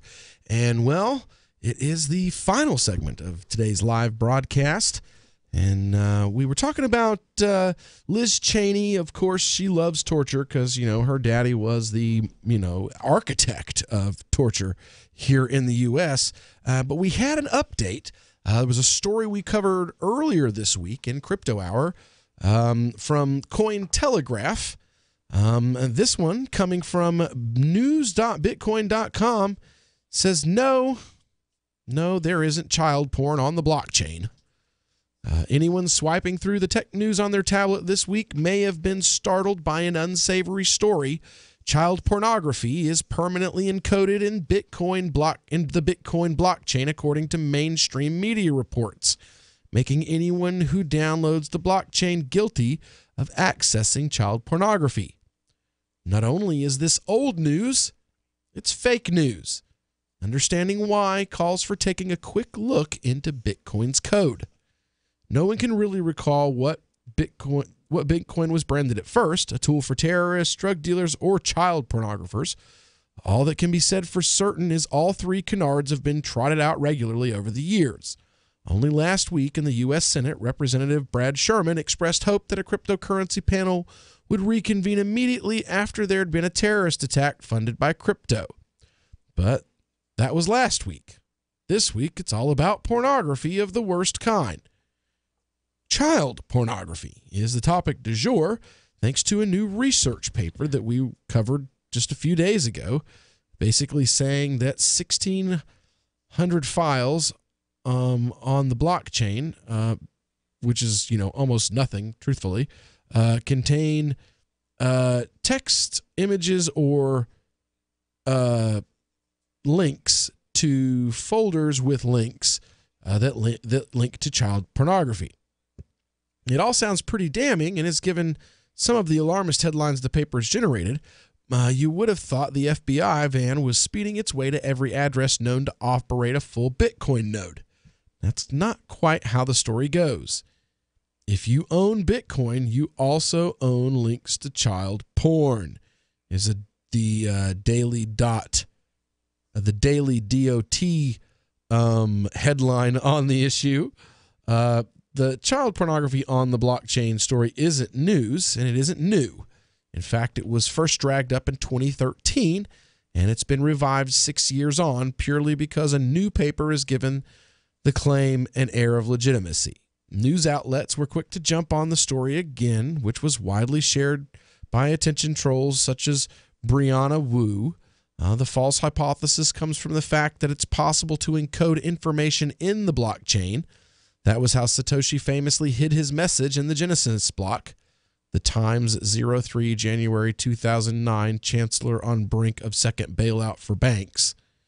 Anyone inspecting the blockchain won't find those words, however. Instead, they'll find the following hash. 00, it looks like a Bitcoin address. That's the block's Coinbase parameter. Nothing to do with Coinbase, the company, written in hex. A research paper published in July of 2017 titled Data Insertion in Bitcoin Blockchain explores this topic in more detail and explains how the Coinbase data is arbitrary and can be up to 100 bytes in size. Only miners have the ability to insert data in this manner, and it's typically used to signal mining support for proposed protocol changes. There are 5 other ways in which data can be encoded on the blockchain, and it is in the OP_return option that is at the center of the child pornography story. The 2017 research paper explains that, quote, this method is appropriate for inserting small amounts of data or transaction metadata, but is not suitable for larger quantities. 80 bytes is all that the OP_return can store. And what's more, the information is subject to deletion. That's because Bitcoin nodes are capable of pruning probably unspendable UTXOs for efficiency. This includes OP_return data. Anyone wishing to use Bitcoin blockchain to seek out child pornography would need to perform the following convoluted process. 1. I can't believe that they actually put this out there. Download the entire blockchain and sift through 251 million transactions to find the 1.4% that contain some kind of arbitrary data encoded in them. Ensure that the version of the blockchain you were using had been subject to no pruning that might remove OP_return data. Extract any web links that might be concealed in the data using some sort of steganography. Type the links into your browser until you eventually find a website that was still accessible.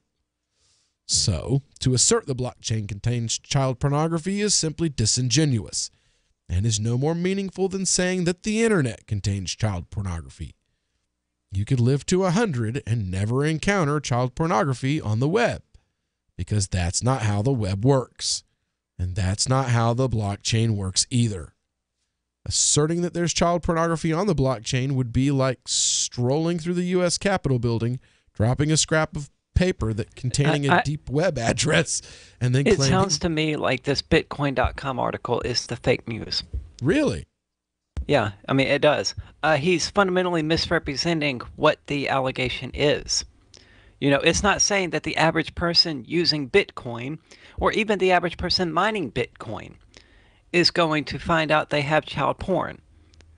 You know, it's that they will end up possessing it because it is on the blockchain, and being a Bitcoin miner requires downloading the entirety of the blockchain. Now, if they can prove that there are, in fact, 0 images hidden in the Bitcoin blockchain, then they would have an article. Mm-hmm. But to simply say, well, the average person won't become aware of it, yeah, okay, that's true. But if the average person downloaded the entirety of the internet, which I know isn't possible, they would possess child pornography. Well, they've got a quote here from So if the images are there in the blockchain, then people who possess the blockchain possess child pornography, whether they know it's there or not, whether they stumble across it or not. Well, here's a quote that actually kind of addresses that right there from Nick Carter. Says, any journalist writing about arbitrary content injection into the blockchain should be extremely careful to detail to what extent that content exists and is extractable or viewable. A text string, which is a URL link to a website displaying a thing, is not the thing itself. This is an extremely bad interpretation. Do not conflate the two. Also, if you're willing to claim that the blockchain contains X, then you should be able to prove by extracting X, which is something that hasn't actually happened yet. They're saying that it's there, but no one's actually pulled it out to go, hey, look, we've proved it's here. I thought the researchers actually just did that. I mean, they couldn't verify, they couldn't prove that the person in the picture was, you know, a minor. But I thought they did, in fact, extract a number of images. But there were just, again, like you said, they weren't able to assert that that was anything more than simple pornography. So saying that it was more than simple pornography is conjecture, I guess would be the nicest way of putting it, you know? I mean, that's definitely something I would like to roll the dice on, I know. I know when I'm meeting a chick at a bar, my number one thought is, you know, I can't prove that she's a minor.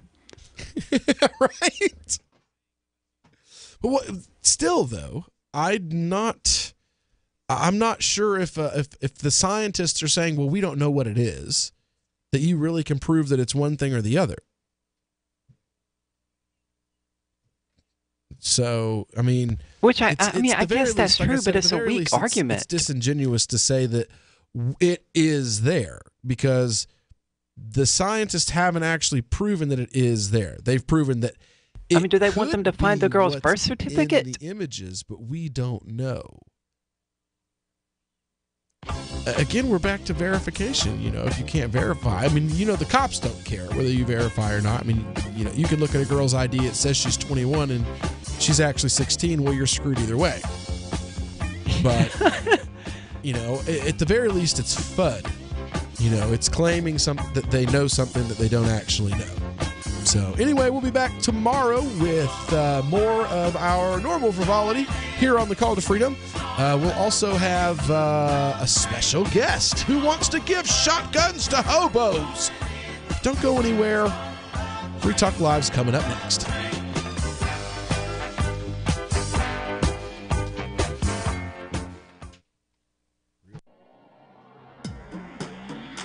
Free Press Publications is an independent, alternative media and publishing company founded in June 2009 with the mission of ensuring a free press for the freedom movement and is committed to spreading the message of peace, freedom, love, and liberty.